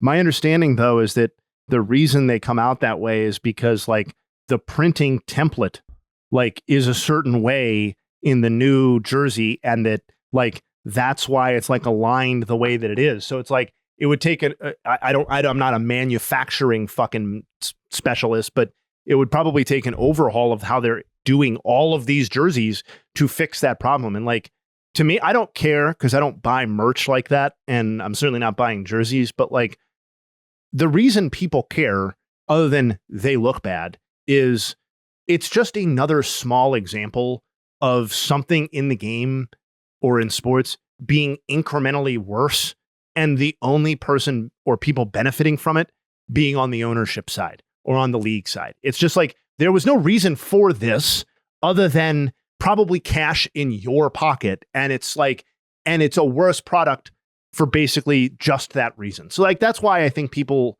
are like there's like that outrage on it, because it's just Major League Baseball making or agreeing to a deal with a manufacturer exclusively who makes this situation just incrementally or just a little bit worse. I don't know. Like I'm not going to get passionate about it because I'm not going to buy a jersey, but it's really most likely. But think about the NBA, Jay, right? Like why like LeBron goes from 23 to 6, right? Kobe 8, 24, and understand that there's some things that go on, personally with the player making those decisions, but there's also a degree of marketing that is a part of that decision making. So when you have these terrible jerseys that get trotted out for the All-Star game and they kind of fall flat, you're like, you know what? We'll double down like those? And we'll just put every one of these motherfuckers in them. And if they're going to buy jerseys the next year, they're going to be this type. So whatever. But I bet they revisit this, because if this year presents the smallest amount of sales in that area, I gotta bet they have a conversation about that. Do you remember Players Weekend jerseys? Yeah, sure do. Oh my God. You get to pick all white or all black. What do you want? I was working in MLB at the time, and like, as best I could tell, it was like one dude's idea. And it was like, this is just happening now. And it was like, wait a second. That's a terrible idea though. Which time? The first time it was like blue and yellow, and then the second time was white and black. White and black's better. Yeah, well, it became hilarious. I remember the backlash to it, at least social-wise, and it seemed like it was like 99.9% of people said that these are the stupidest fucking things I've ever seen in my life. Mm-hmm. Yeah. And just the premise behind it, too. We're going to create a level of individuality for these guys, and we're going to put it all in one color. Yeah. You still owe me one of those, too. That's true. You did lose that bet, Dallas. What bet? You lost the bet to Joe for the jersey? About the, you're going to have to refresh me. The big bet, Ronald Acuna steals. Ronald Acuna had more steals than Keibert, or not Keibert. Who's a no-name idiot on the fucking... whoa. On that shit team, Athletics. Esteury Ruiz? Yeah. The fucking rookie stolen base record holder, that guy? Well, he didn't have more than a Ronald, so you owe me a jersey. Yeah, but you do owe me a jersey. Because your ass was trying to trick me and make this bet like Ruiz is going to win, and then he got hurt because you didn't even factor that in. Well, he got hurt. Lawrence Butler came in, took away some time out in center field. Like, we don't need to get into it, but so you didn't quite win the jersey. But why almost. not? What do you mean? You should give Dallas your address so he can send it to you. I will. I would really like one. Yeah. What do you want? Like a Players Weekend Ronnie jersey? I want a Nike Vapor Premier. I want one of the new Nike Vapor Premiers, Ronald Acuna Jr. All-Star Game jersey 2024. All right, send me an address. 2023. Not a P.O. box. I need a physical address. Send me an address. Done deal. Wow. There you go. Man of his word, paying his bets. I was going to do a P.O. box. I was going to do a P.O. box. Then I got to find an address. Damn. Yeah, I can't. I'm in the camp of I recognize why it sucks and I don't like the way that it looks, but I honestly can't get that worked up about it the way a jersey looks. Because to Jay Hayes' point, I'm not going to buy one. All the jerseys that I buy are of players that I grew up watching. Like I don't buy jerseys of players that play right now. Like my last jersey that I bought was Reds Ken Griffey Jr. black mesh Reds jersey. And then before that was the jersey of someone that you will be seeing in the Catcher Mount Rushmore later on. The last jersey I bought was a Sean Estes reversible jersey. Wow. It's been a while. That's quite a choice. The real shame about the new jerseys is that there just really isn't there isn't room to fit blah day on the back of the jersey. So like, I'm probably I was going to get one, but I'm probably not going to get one now with the new. Somebody said, could you imagine trying to fit Salta Lomacchia? Yeah, it's just on the back of that fucking jersey. It's a circle around the numbers. if that was the Players Weekend jersey, if it just said like JJ Bladede, baby, just be going down to his fucking lats. I mean, I'm fully expecting that dude to just start going by that. Has to. Well, you just wait till he fucking goes off this year. Yeah, okay. Because that's happening too. Well, okay. I guess not, can we talk about that, Dallas? Like, I don't know how much you can say, but now I'm kind of gathering that like there's a chance, and it feels like a pretty decent chance that the A's don't even fucking move at all. You guys are pissing and moaning and crying about your baseball team. You guys aren't even going to go anywhere. Is that true? Yeah. No, I know that you're missing some context there. I'm sure that there's some details that I maybe just glossed over, but the gist of it being that the A's could very much end up just after all that just staying anyway. Do you mean staying forever, or do you mean staying for the next decade at least? Like, isn't like the mayor of Vegas being like, we don't even want these fucking losers? Well, that all depends on which interview, I guess, you are referring to, because there was an initial interview where, yes, I saw it. The mayor said that she believed that the A's should figure out a way to stay in Oakland, is what she said. And then after I'm sure receiving some phone calls and being talked to, she thought about that statement and released a statement that was completely contradictory of that statement, or tried to clarify. She said actually she was excited about the A's coming. And okay. Yeah. So yeah, she's pumped. So you can, like I said, you can figure out which article that you want to pull that information from. But if you're wait, those A's? Oh. So if you're talking about the next 3 years, Jared, that has been the time that the A's have been trying to figure out where they're going to play baseball. I didn't realize. The Oakland A's. Oh, fuck. We need to put out a statement. I don't know what we were talking about back there. Yeah. So yeah, I just read the news just like you guys, man. I've been watching some videos on it. Just, I've been consuming some content about it, but you have to excuse me because, I'm only half paying attention because I'm just like I could have this slapdick content creator try to explain this to me, or I could just wait until Monday and ask Dallas, because he would be able to not only explain it better, but probably have more context than this person does. So that's why I saved it. And I'm asking you, as someone who saw the press conference but didn't see the statement, got a little confused back there. So you saw the press conference of what? I saw the mayor's press conference, but I didn't see her statement where she was confused statement about which A's they were talking about. Her follow-up. Yeah. So yeah.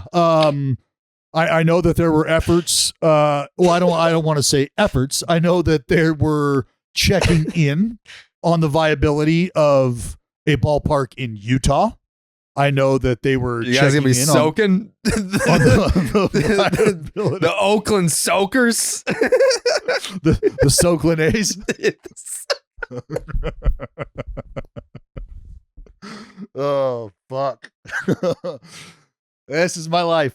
Yeah, so they checked in on Utah, they checked in on Sacramento, they've checked in on a few different places, man. And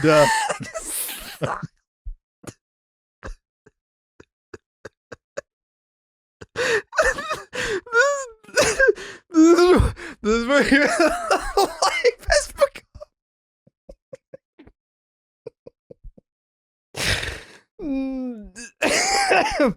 I want off the ride. I want off the ride.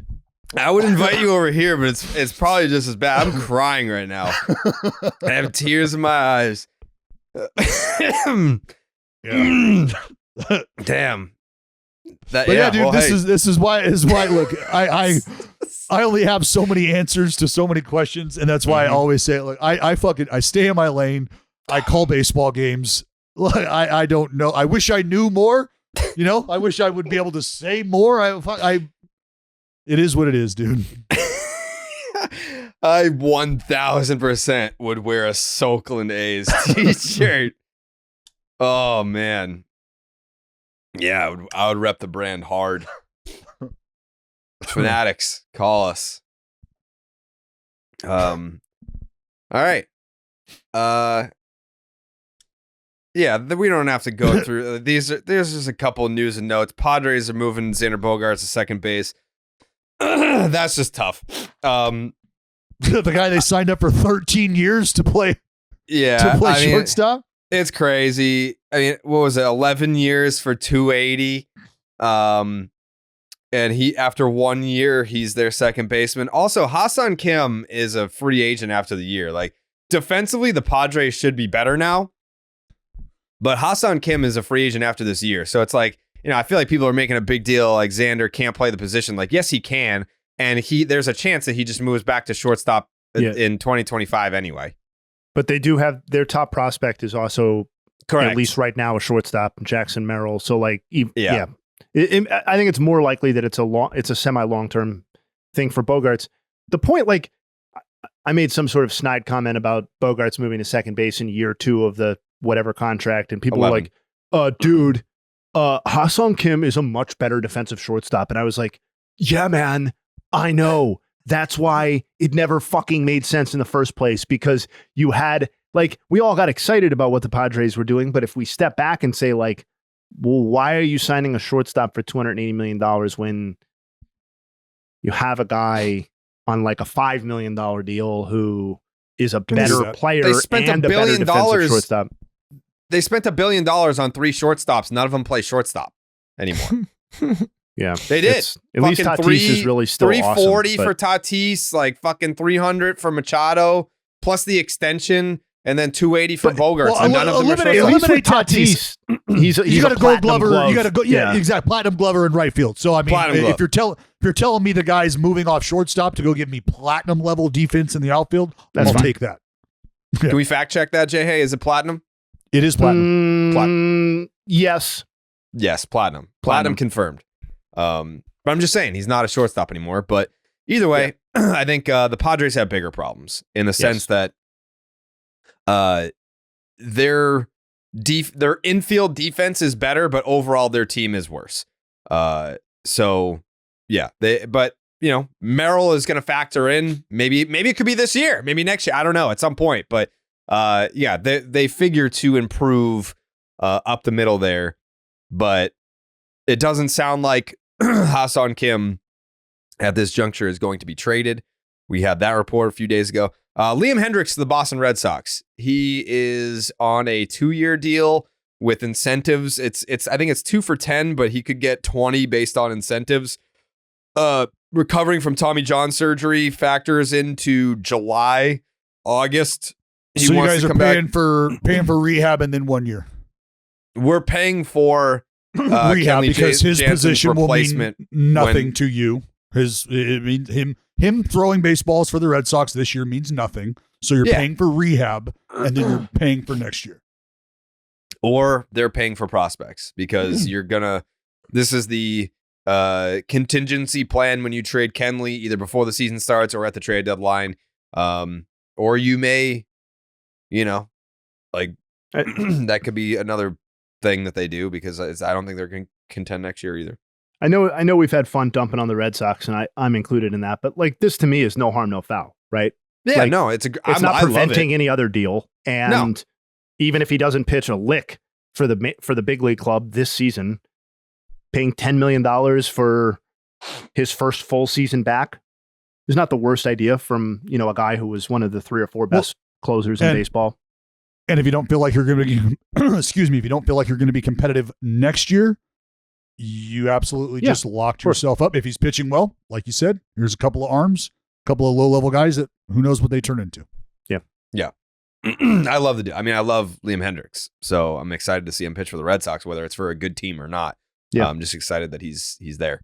Brandon Woodruff back to the Brewers on a 2-year deal. They're also basically paying him to rehab, only they're not going to get anything out of him in 2024. But it's smart. I mean, he's going to rehab regardless. He's probably going to be worth it on the back end of that deal the second year, and it's better off with you than with somebody else. Do we know the terms? I just know it's for 2 years. I didn't see any money. Yeah, I didn't either. Okay, I was just curious. Let's see if there's any update. Yeah, I just saw Heyman had Brandon Woodruff back to the Brewers 2-year deal. Okay, I was just curious. Yeah, but yeah, I mean, you have to like it for the Brewers. I know that they're in a weird spot right now, given the mass exodus of some of their best players over the last couple of years here. But Brandon Woodruff was a big piece of what made them good for the last, call it 7 years. So yeah, makes sense. He's familiar with the organization. He wants to rehab there, and he's going to get paid to do it. Why not? Well, and like, Tommy John surgery, it almost feels like routine at this point, but this is shoulder surgery, and presumably no organization knows his medicals and his overall health situation as well as the Brewers do. So it does make sense from a comfort level standpoint. No harm, no foul. Yeah. Anyways. Jay Hay! What up? Feel like after a 2-week wait, now's the time to... Wow. Yeah, we're going to be looking back. 1931 American League MVP and National League MVP. The first year that these these Cheeto-eaten... They used to be able to... Do you know that? You probably know this, Dallas. They used to have... They used to serve alcohol in the press boxes back in the day. Did I cut out? No. Alcohol in the press box?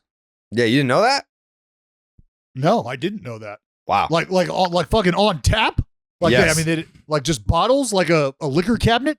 Basically you would just fucking pull the lever and like be able to like they used to serve alcohol in the press boxes back in the day. I do know this. There are many broadcasters across the game, whether it be TV or radio, who have some sort of tradition where opening day there may or may not be libations flowing. Jared said we've been waiting a couple weeks. We've been waiting 90 plus years for this shit. 90 years. What year? 31? 1931. Let's start the AL. This is a classic case of the dominant pitcher against some legendary offensive seasons. The actual winner was Lefty Grove. So a pitcher won the MVP in the first season that the BBWAA voted on it. It was, as you would probably expect, something of a split vote. Although he was named on basically every ballot himself. His main competitors for the award, and we'll get to them, were teammate Al Simmons, Lou Gehrig, and Babe Ruth. You may have heard of those last two guys. Lou Gehrig was actually the guy who finished second in the MVP. So a quick rundown of the context here. Lefty Grove played for the Philadelphia Athletics. They won the AL pennant this year. And they had won the World Series in 29 and 30. So they were basically a dynasty, or what we would understand as a dynasty. It was their third straight season winning 100 plus games. So this was the team, and he was the pitcher for the best team in the league. 5 different A's players received MVP vote consideration this season. So he was able to rise above his teammates. One of them, as I said, being Al Simmons. He had... This was his Lefty Grove's 7th straight season, leading the AL or Major League Baseball in strikeouts. And it was one of 2 seasons in the live ball era. He won 31 games this season, folks. 31 games. That 31 led Major League Baseball. What's that? 31 and 4. Yeah. 2.06 ERA. That led the NL. He had an MLB leading 27 complete games. This was one of 9 seasons in his career that he led the AL in ERA. He also led Major League Baseball in strikeouts with 175 and led the AL in WHIP at 1.08. Knowing all of that, it's one of 2 seasons in the live ball era with 30 plus wins and an ERA under 2.5. So that's AL or NL. And the only other season, Denny McLain's 1968. That's the only other time this has happened. Obviously, it would take, another almost 40 years after Lefty Grove did it for Denny McLain to do it. How many games did Denny win that year, Jay? Did he win 30? I thought he won 30 on the dot. Yeah. Last one to win 30. Yes. Okay. I knew so. Okay. Oh, go. No. I mean, if you got something to say about Lefty, go ahead, because I'm going to run down his main competitors for the award here in a second. Sure. My thought, as is with these older votes, are just the eye poppers, the big counting numbers, right? And I think when you look at Lefty and the wins, 31, big eye popping counting number. The ERA, sexy. The strikeouts, sexy. The whip, I don't know how much whip was factoring into the voters' decision making back then. I don't know if they were like, you know what? He's limiting traffic. He's staying away from. I don't know if that's what they were waiting. Because I think, Jay, you and I have talked about offensively those numbers, those counting numbers being the ones that really capture your eye too. So you're going to get into Lou Gehrig and his numbers. You're going to get into Babe Ruth and his numbers, because you might think that Babe very well could have won the MVP, or would at least deservedly so be in that second spot, which was not the case. So, yes. So Lefty Grove was in a class of his own, pitching wise. Like the other guys who received down ballot MVP consideration on the pitching side won like 21 or 22 games. So it's not like every pitcher was racking up 28, 29, and he just happened to be the guy who led it at 31. He was on his own level. He was substantially ahead of guys, 20, 30 strikeouts ahead of the next closest guys in strikeouts, that sort of thing.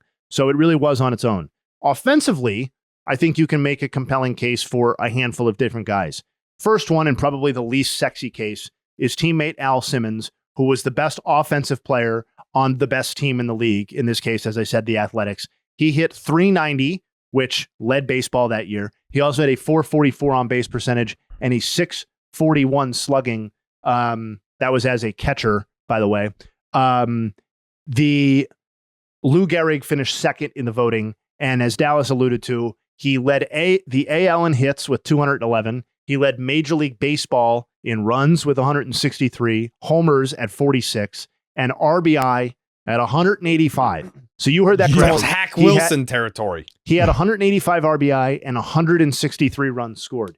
You're probably thinking to yourself, damn, that seems like a pretty damn near unprecedented combination. And you would be correct. It is the only season in Major League Baseball history to feature at least 175 RBI and at least 160 runs. So I lowered the thresholds even. Nobody touches that. It's the only season to hit those numbers in baseball history. So you have that going on, in addition to all the stuff he led in just this season. That RBI total, by the way, Jared just kind of alluded to it, 185. Yeah. That's the second most ever in Major League Baseball history. 191? Hack Wilson, yes, 191, who we will get to on the NL side of things, as I mentioned, is the most ever. So Lou Gehrig had one for the ages. Babe Ruth, obviously his teammate. He tied Lou Gehrig in the MLB lead with 46 homers. Ruth also led baseball in on-base percentage at .495, so a full 50 points higher than Lou Gehrig, and slugging percentage at .700, 38 points higher than Lou Gehrig. And so his OPS was also a league-leading 1.195, 87 points higher than Lou Gehrig's by wins above replacement. Obviously, more of a ballpark figure even back then. Babe Ruth led baseball at 10.5. Lefty Grove had 10 flat, and Lou Gehrig had 8.6. So what's crazy about the Ruth season is that this was the seventh best Babe Ruth season by adjusted OPS. The seventh best. And he led baseball in OPS by about 80 whatever points that I just said. So to me, the reason why I reached the conclusion that I'm ultimately going to stick with Lefty Grove is because I think statistically on its merits, it holds up as an MVP caliber season with hindsight. The advanced numbers paint him as, I'm not considering a half a win difference between Babe Ruth and Lefty Grove 90 years ago to be any sort of definitive mark in favor of Babe Ruth. They are approximately, they are approximately the same value. in that case by the advanced numbers. He was voted as the MVP. The Athletics were the best team. They were in the middle of a dynasty. And while they didn't win the World Series this year, they went to the World Series and almost won 3 straight. So, and the lack of differentiation between what Lou Gehrig did offensively and what Babe Ruth did offensively is ultimately why I can't decide between the two of them. And if I can't decide between the two of them, then I'm going to go with the best pitcher and the guy who actually won it, which was Lefty Grove. Any reactions there? I'm just surprised that Babe Ruth finished 5th that year. Yeah. Like, given what the numbers were, like, there are some names that we didn't even mention that, well, that's where rate stats, that's what I've been saying is like the batting counting average. Those numbers that jump off. Motherfucker almost hit 400 that year. Al Simmons hit 390. I mean, I think the numbers for Lou Gehrig dwarf really, like outside of hits, like the runs scored, the RBIs, like nobody else is close. And he has tied his teammate with the most homers in baseball. So I think when you're looking at offensive productivity back then through those lenses, it's runs, hits, homers. How many runs are you driving in? And he led in all of those. I'm just confused why Earl Averill finished in 4th here. Because even like if you look at it through the lens of someone that doesn't know what wins above replacement is or OPS or anything like that, like what are you looking at here with Earl's season? The only thing he led the league in was at bats. He hit 333 with a 979 OPS. Babe Ruth that year hit 373, led the league in on base percentage and slugging. Obviously led in OPS. And tied Lou Gehrig in home runs at 46. So, like, what did old Earl do here? I'm assuming, like, did Cleveland have a better year than the Yankees that year? Earl had 10 more hits than Babe Ruth is what happened. Earl had 10 more hits than Babe Ruth. So a couple more stolen bases. I'm gonna take a guess at the reason for this because the Indians, Cleveland did not have a better season than the Yankees that year. I think what happened is 2 things. Babe Ruth was punished by his comparisons to himself because, as I said, this was not a noteworthy Babe Ruth season. In fact, if you go, he was hitting, his 60 homer season was like 4 years prior to this. So like it almost, I'm guessing, felt like, just another Babe Ruth season. And also, we have to remember who he was playing for, and that's the New York Yankees, where the standard. They are in the middle of the standard of it's the World Series. We are winning the World Series or we're appearing in the World Series. And if we don't do that, it's a bust. And what happened in 1931 is that they've won 94 games and didn't win the pennant. And that was the 3rd straight season that they had not won the pennant. And I think there was probably, in some cases, he was punished by that as well. So that is my guess for why Babe Ruth was not getting the credit that he deserved. Fuck, hating on the Babe. Yep. And his teammate had more hits than him and the same amount of home runs and more RBIs. Yeah. That's probably. Yeah. And he killed his wife. 1931 NL MVP. This one's a fun one. This one's a fun one because you look at the stats and you're like, why the fuck did Frankie Frisch win the NL MVP? You're like, the one thing he did lead the league in was stolen bases, and it was 28. No advanced numbers paint a favorable case of his, or a favorable picture of his case. The guy who feels like nobody in the NL should have won the MVP. J.A. Well, it was these guys basically had like half the seasons that Lou Gehrig and Babe Ruth did. They just happened to play in the NL. Like these guys, even suck. Chuck, but like Chuck Klein, for example, finished 2nd in the voting. And you look at what he led in, and he led in homers, RBI, slugging percentage, and runs. So it's not like what he led the league in was obscure bullshit that nobody knew anything about. Like people liked runs, homers, and RBIs back then. And he still finished 2nd. So why did Frankie Frisch win the MVP? So this was one that required a little bit of trying to put myself back in the 1931 mindset. St. Louis. And figure out what was going on back then. And here's what was going on. So Frankie Frisch, this was not a one season appearance for Frankie Frisch in the MVP conversation. He had finished 2nd in the MVP vote in 1930, despite no more of an impressive season statistically. It's not like He hit 30 homers that season. He finished second in the MVP in 1930. And the only reason he didn't win is because Hack Wilson, who we brought up earlier, had 191 RBI and 56 fucking homers. It took that to not let Frankie Frisch win the MVP in 1930. As we know, there was no such season to get in his way in 1931. He won the MVP. The Cardinals won, Frankie Frisch's team. The Cardinals won 101 games and won the World Series over the A's and Lefty Grove that we just talked about 4-3. It was a rematch of the 1930 World Series. So the Cardinals and A's had played in 1930 as well. Obviously, the A's came out ahead on that one. What's interesting about the A's Cardinals thing, as an aside, is that it was very much a contrast in styles. The A's offense was a team that hit lots of home runs for the time and did very little base stealing for the time, whereas the Cardinals hit very few homers, even by ancient standards, and did a lot of steals. 118 homers and 25 stolen bases for the A's, 60 homers and 114 stolen bases for the Cardinals. But Jay, hey, fucking Frankie Fishlips only had one bag in that 31 World Series. Oh, yeah. Oh, I know. One stolen base. He had one fucking bag for Frankie Fishlips, and that's supposed to get me excited? Fuck that. He was absentee in the World Series, 259. I'm going to get you excited, or I'm going to try my hardest. Right. Few other notes before I get you excited. The Cardinals finished 14 games better than the next closest team, so they fucking dominated the NL. Fair. He hit 311, 368, 396. So a little slapdick, but he did hit 311. He was 10th in wins above replacement among vote getters. So by wins above replacement, he had no business being in this conversation. But why was he in the conversation? It's because, very simply, Frankie Frisch was considered maybe the greatest winner of his generation. Winner. And I know we all love that. Here's the case for why he was such a great winner. Okay.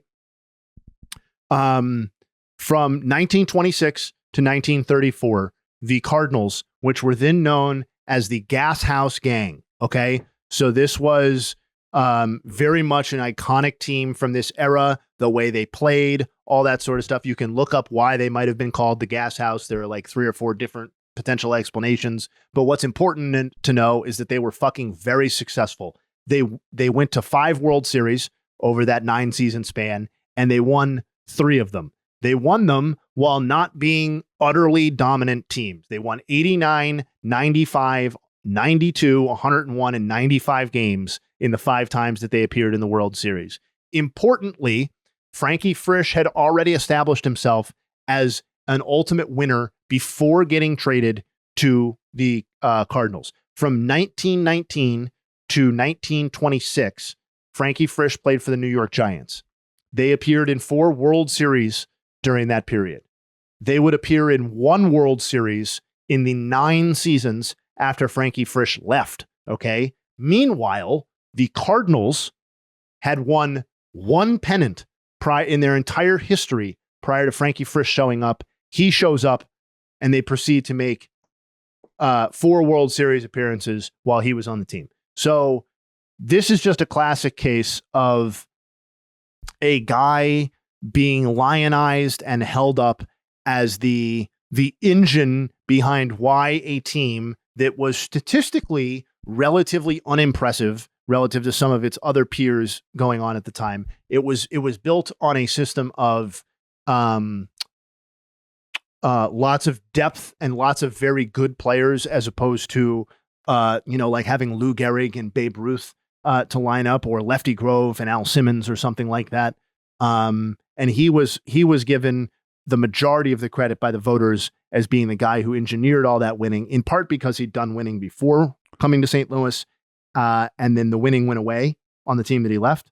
And then the winning started when he got to St. Louis, and they'd been doing no winning prior to when he got there. This team also led Major League Baseball in 1-run wins and finished second in extra inning wins. So it was considered, something of a kind of, the classic winner brand of baseball, scrappy team. So that's why Frankie Frisch won the NL MVP. Statistically, again, there's no real reason to have him win the MVP, but I'm also totally underwhelmed by all the other options that I'm given here. Like, yeah, I could say Chuck Klein or Bill Terry led the guy in wins above replacement, so I'm going to give it to them.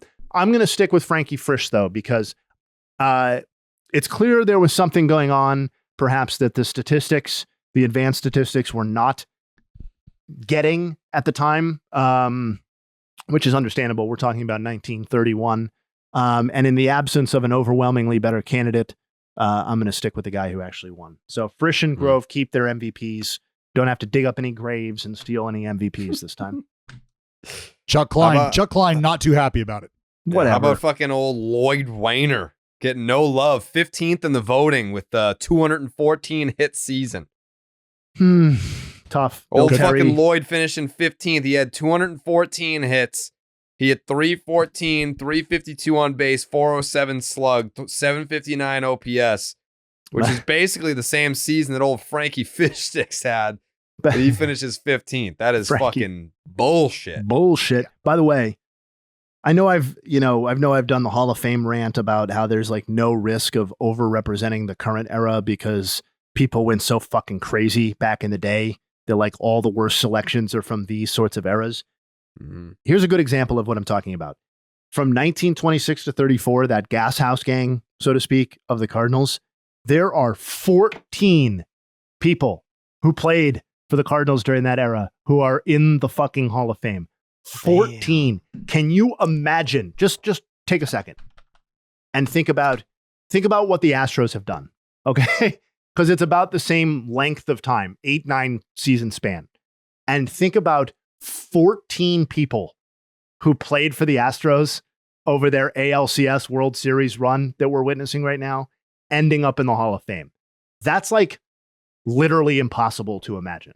That's what this was like with the Cardinals back then, because everybody back then got into the Hall of Fame, whether they were deserving or not. End of rant. But anyway, that was 1931 MVP hindsight. Wow. Do you want to know what your next year is? Because I'm very excited to tell you what it is. Let's do it. Next week, the year that you'll be breaking down. Dallas, I know you'll be very excited about this too. Ooh. 2001. 2001. Wow, let's go. You have Barry's 73 home run season. And Ichiro, right? Does it hold up? Ichiro. Yeah. And Ichiro Suzuki's rookie MVP season with Seattle. I mean, the Ichiro one, the AL MVP, is going to be an absolutely fascinating one to watch, both off the top of my head and looking at the stats. 2001, there was a boy in the Bay that was doing some bopping, if I remember correctly. Yeah, you got Giambi pushing to make a really good case. You've got Alex Rodriguez, who didn't get a lot of vote consideration because he played for a shitty team, but who had an absolutely monster season for the Rangers in his own right. You had middle infielders. You had Brett Boone and Roberto Alomar doing some big things as Brett Boone led in RBI that season. So that'll be a fun one. He hit 40 that year? He almost hit 40 that year. He hit 37 with a $141 RBI. Raking. But yeah, the NL MVP will be mostly gawking at steroid era numbers because you also have Sammy Sosa doing some fucking big things. That was Luis Gonzalez's big offensive season. Yeah, it's going to be good. That'll be a fun one. It'll be a fun one. Story time with Joe. What we got today, Joseph? What direction are we going? We're going to go in all types of directions. I have 4 or 5 different stories. So okay, this will take. Shit. It'll be quick, but truly just a couple stories. Okay, yeah. No, I just have one good story. It's a great story. Okay, and it's real. I don't know if you remember Kyle Denny, but he played for the Indians, formerly known as Indians, currently Guardians. Mm-hmm. And he played 4 games for them because what happened was he was in the minors and they called him up and then he was on the team, right? So he was pitching for them. He was pitching, I believe he was starting. So he had 4 starts, just got in the big leagues. Dal knows what it's like. It's awesome. Gets in the team bus after the game and gets shot in the team bus. Stray bullet hit the bus. So he gets shot in the team bus leaving after the game. But guess what? He was a rookie, so they're doing rookie hazing. So he was dressed like a cheerleader. So when he got shot in the leg, apparently this really helped out and might have saved his life, according to one newspaper article. Who they asked the doctor, and they said, "Thank God he was wearing the thick fucking girl boots. He was dressed like a cheerleader, saved his leg. Unfortunately, he never pitched again." So this is an instance in which rookie hazing and dressing up actually saved his life. Exactly. And you know what's fucked up about this? They banned this shit in MLB. You're not allowed to dress like girls anymore. They said, don't fucking do that. You're not allowed to haze people, make them dress like girls. But he, no knee highs, no Denny. That's tough. But so he pitches 4 games, gets shot in the team bus, doesn't die, saved his life because he's dressed like a cheerleader. And unfortunately, he never made it back to the big league. So that's a fucking crazy way to end your career. But thank God for the cheerleading boots. Sometimes you get your shot, Joe, and sometimes the shot gets you. I mean, they were just riding in the bus, and I just got like someone. No one. They don't even know who shot the bus. Just straight bullet through the bus, right in the boot. Where was this? What year was this? 2004. 2004 Cleveland Indians. I don't know. I'd have to pull up. I just wrote these notes down, but I didn't have the original source to pull up the article. But I couldn't tell. I never heard about this. It's a crazy story, isn't it? It really is. You think it should be a little bit more famous? I mean, 4 starts, get a shot in the leg. This guy's got a Purple Heart, man. Yeah. What's his name? Kyle Denny. Kyle Denny. Denney. Wow. Made 4 starts with the Cleveland Indians. Drafted in the 26th round in the 99 draft. In September 2004, while riding the team bus after a game in Kansas City, Denny was struck in the calf by a stray bullet fired by an unknown assailant. He was saved from suffering a more serious injury thanks to the pair of USC cheerleader boots he was wearing as part of a hazing ritual. Denny was also excellent high school quarterback and basketball guard. Wow. I mean, his ERA was 9.5, so I don't know. I feel like maybe you did him a favor. Shout out Kyle Denny, though. Yes. Hanging in there. Legging it out. Oh, all right. Do we want to hit the catcher Mount Rushmore? Oh. You ready for this? I feel like this one... Is it easy? I don't know how you can say it's easy. I don't know how you can. I think you can say that it's another one of those tiered. Yeah, I think we're gonna agree on 2 and debate 2. Whereas the pitcher Mount Rushmore, we agreed on 3 to debate 1. I think we're all gonna have 2 and debate 2. So we're all in agreement with Johnny Bench and Mike Piazza? Ooh. Nope. I mean, I think we all have Johnny Bench. Yeah, that's the only easy call, I think, on the whole list, is that he gets the number 1 We spot. don't all have Yogi Berra? I think it's a 6-person conversation. Like, do we agree with that there's 6 people that are really in the conversation for these 4 spots? Yeah. I will tell you right now that I don't have Mike Piazza, but I can defend it. Okay, that's fine. Well, let me throw this out there. Does anybody have Josh Gibson on their list? I do. He's my number 1. Okay, so I got Johnny Bench, Josh Gibson, Mike Piazza, and I'm torn between the kid and Pudge. How do you not have Yogi Berra on there? But what, the 10 rings? Yeah, I mean, he's got MVPs. He's a Hall of Famer. I mean, Mike Piazza wasn't even a fucking catcher his whole career. He's the best offensive catcher the game's ever seen. Yeah, but he wasn't even a catcher his whole career. Yeah. He's a catcher. He's known as a catcher, but I feel like you've got to give the upper hand to some guys that play the position their entire career for longer. I feel like Yogi's just an easy answer. That's why. Isn't that what you want? Do you want an easy answer? Jay, hey, do you have Yogi Berra, please? I did end up ultimately putting Yogi on there because some fucking well, logic I think and sensible. like I think statistically you can make a compelling case for him, and I'm fine with the 10 World Series rings being like a tiebreaker, and also like again, it's the Mount Rushmore, so like we can look a little bit beyond like what do the cold statistics have to say about what your contributions were. He's in the picture. Like to me, if we're considering Josh Gibson, then like we're already considering like things that didn't happen in either the National League or the American League, or like what we traditionally think of as Major League Baseball before they retroactively said that the Negro Leagues were part of Major League Baseball history. Yeah. Like, so if Josh Gibson's going to be part of the conversation, like the fact that Yogi Berra transcends his era of baseball as like an iconic baseball figure, like that to me pushes him ahead of like, I said it was a 6-person conversation. To me, it's Johnny Bench, and I wasn't including Gibson, but Bench, Carter, Pudge Rodriguez, Carlton Fisk, Mike Piazza, Yogi Berra. That to me is like the clear dividing line for who's in this conversation. And those I have each and every one of those names written down. Each and every one of those names right here and so down.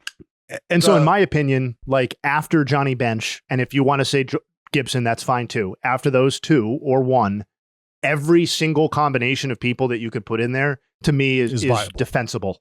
If you want to emphasize the recent and go Piazza and Pudge Rodriguez, fine. They're both in the Hall of Fame. They both deserve to be in this conversation. If you think that, Carlton Fisk and Yogi Berra or Gary Carter, like Gary Carter probably has, by wins above replacement, he's second by he's both the dude. B-WAR and F-WAR. That's why he made my list. He made mine too. Gibson 1, Bench 2, but I mean, like even Bench, whatever, they're interchangeable. Yogi Berra with the 10 rings, he's got the MVPs, the most iconic, I guess you could say, catcher of all time. And then Gary Carter, if you're just going statistically, he is second in wins above replacement at the position with like roughly 70. So that's my I could go Bench, Carter. I could go Gibson, Bench, Carter, and I could be swayed on Berra. I can be swayed on Berra and not Piazza, because if I'm being totally honest, this is the God's honest truth. And I told Mike this story. Mike Piazza was my mom's favorite baseball player. Like it was very obvious that she wanted to bang Mike Piazza. So fast forward to the day that Mike Piazza walks into the fucking clubhouse. Like I was just like, I was like, damn, dude, really? Like fucking Mike Piazza? Mike fucking Piazza. This guy's the greatest offensive catcher ever. The fucking home run with the Mets, 9/11, like just there's a lot. So I have a lot of sentimental attachment to Mike Piazza, being a teammate and just, knowing him and having a relationship as a teammate with him. But I can easily be swayed to throw Yogi up there. Nobody has Fisk? No. I think he just missed mine. Just missed. Yeah. The crazy thing about looking at all these guys is like the amount, like these guys will be a catcher until they're like 40. Like Fisk was a catcher at 45, was still catching games in his 22nd year, 24th year in the major leagues. Is that the right math? A lot of fucking years to be a catcher. And that they would never even let that happen. Like as soon as you have like 2 good offensive seasons, they're like, yo, bro, you should stop catching immediately. You should be a DH. You should play first. Yeah. But I'm going to put a Fisk on mine just because of that. To catch until you're 45. Did you guys, where did Buster Posey land for you? Where did Yachty? That's not seriously in the conversation. Yeah. Was Yachty even close? Because like as far as defensive WAR is concerned, there's nobody in the same galaxy as Yachty. Yeah, what was their Carlton Fisk's framing like? Like how do they figure that shit out? They don't. They don't get that love. No, guys who are catching balls like this, the actual answer is that there is no framing information for Carlton Fisk, so it's not. But this is wild because it will tell you what his defensive WAR was, but it seems like that's not fair to Well, it's wholly inaccurate, right? Because we were able to judge Yachty and his ability to steal strikes, but we can't do that for guys like Bob Boone. Can't do that for Fisk. Well, and also, just to be clear, D-WAR on Baseball Reference does not factor in framing, I believe, even in the modern version of it. So it doesn't, Jay? The modern guys, that doesn't have that factored into their value? Specifically right. D-WAR, I do not believe is factored into framing. I could double check that, but so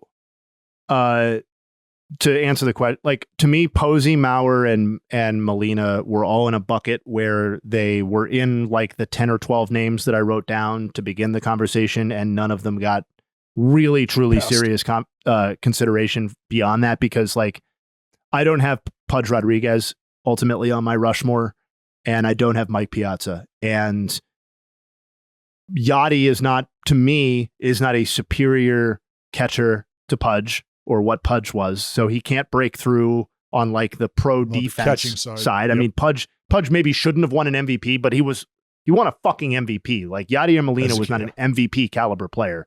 And Mauer is certainly not breaking through the offensive threshold established by Mike Piazza. So to me, if I can't get those two guys in, I can't get Posey, Mauer, Posey. Yeah. I guess Posey's like winning argument.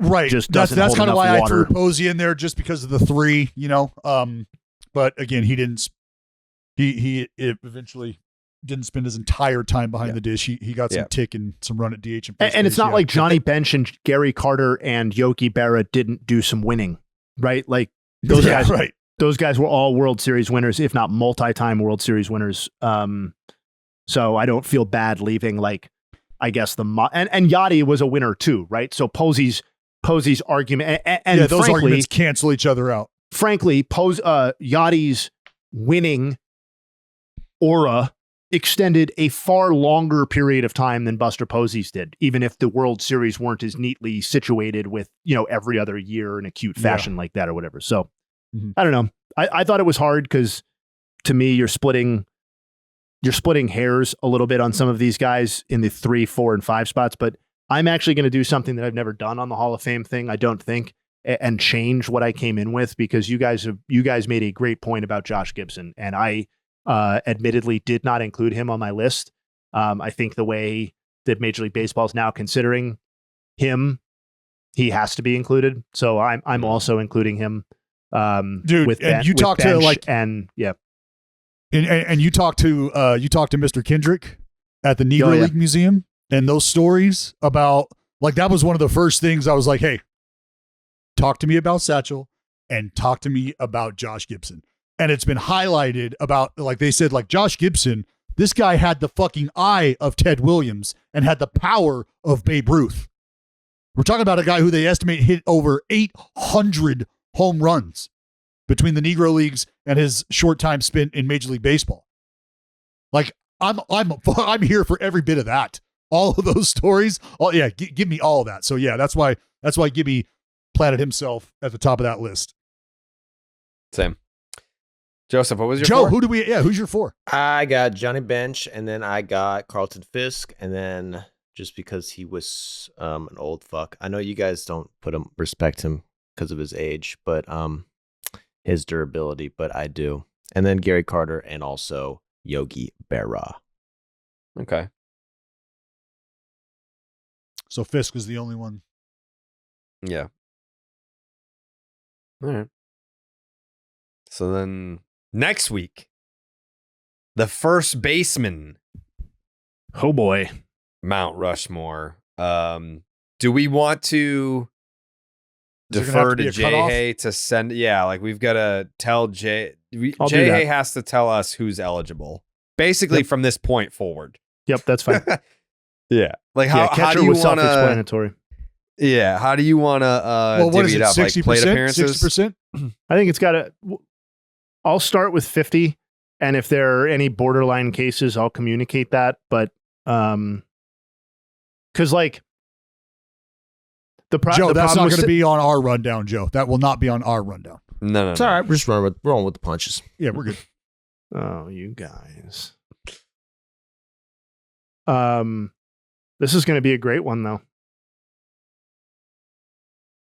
First we base. got to figure out where the line is. Yeah. Percentage of games played in the career or Big hurt.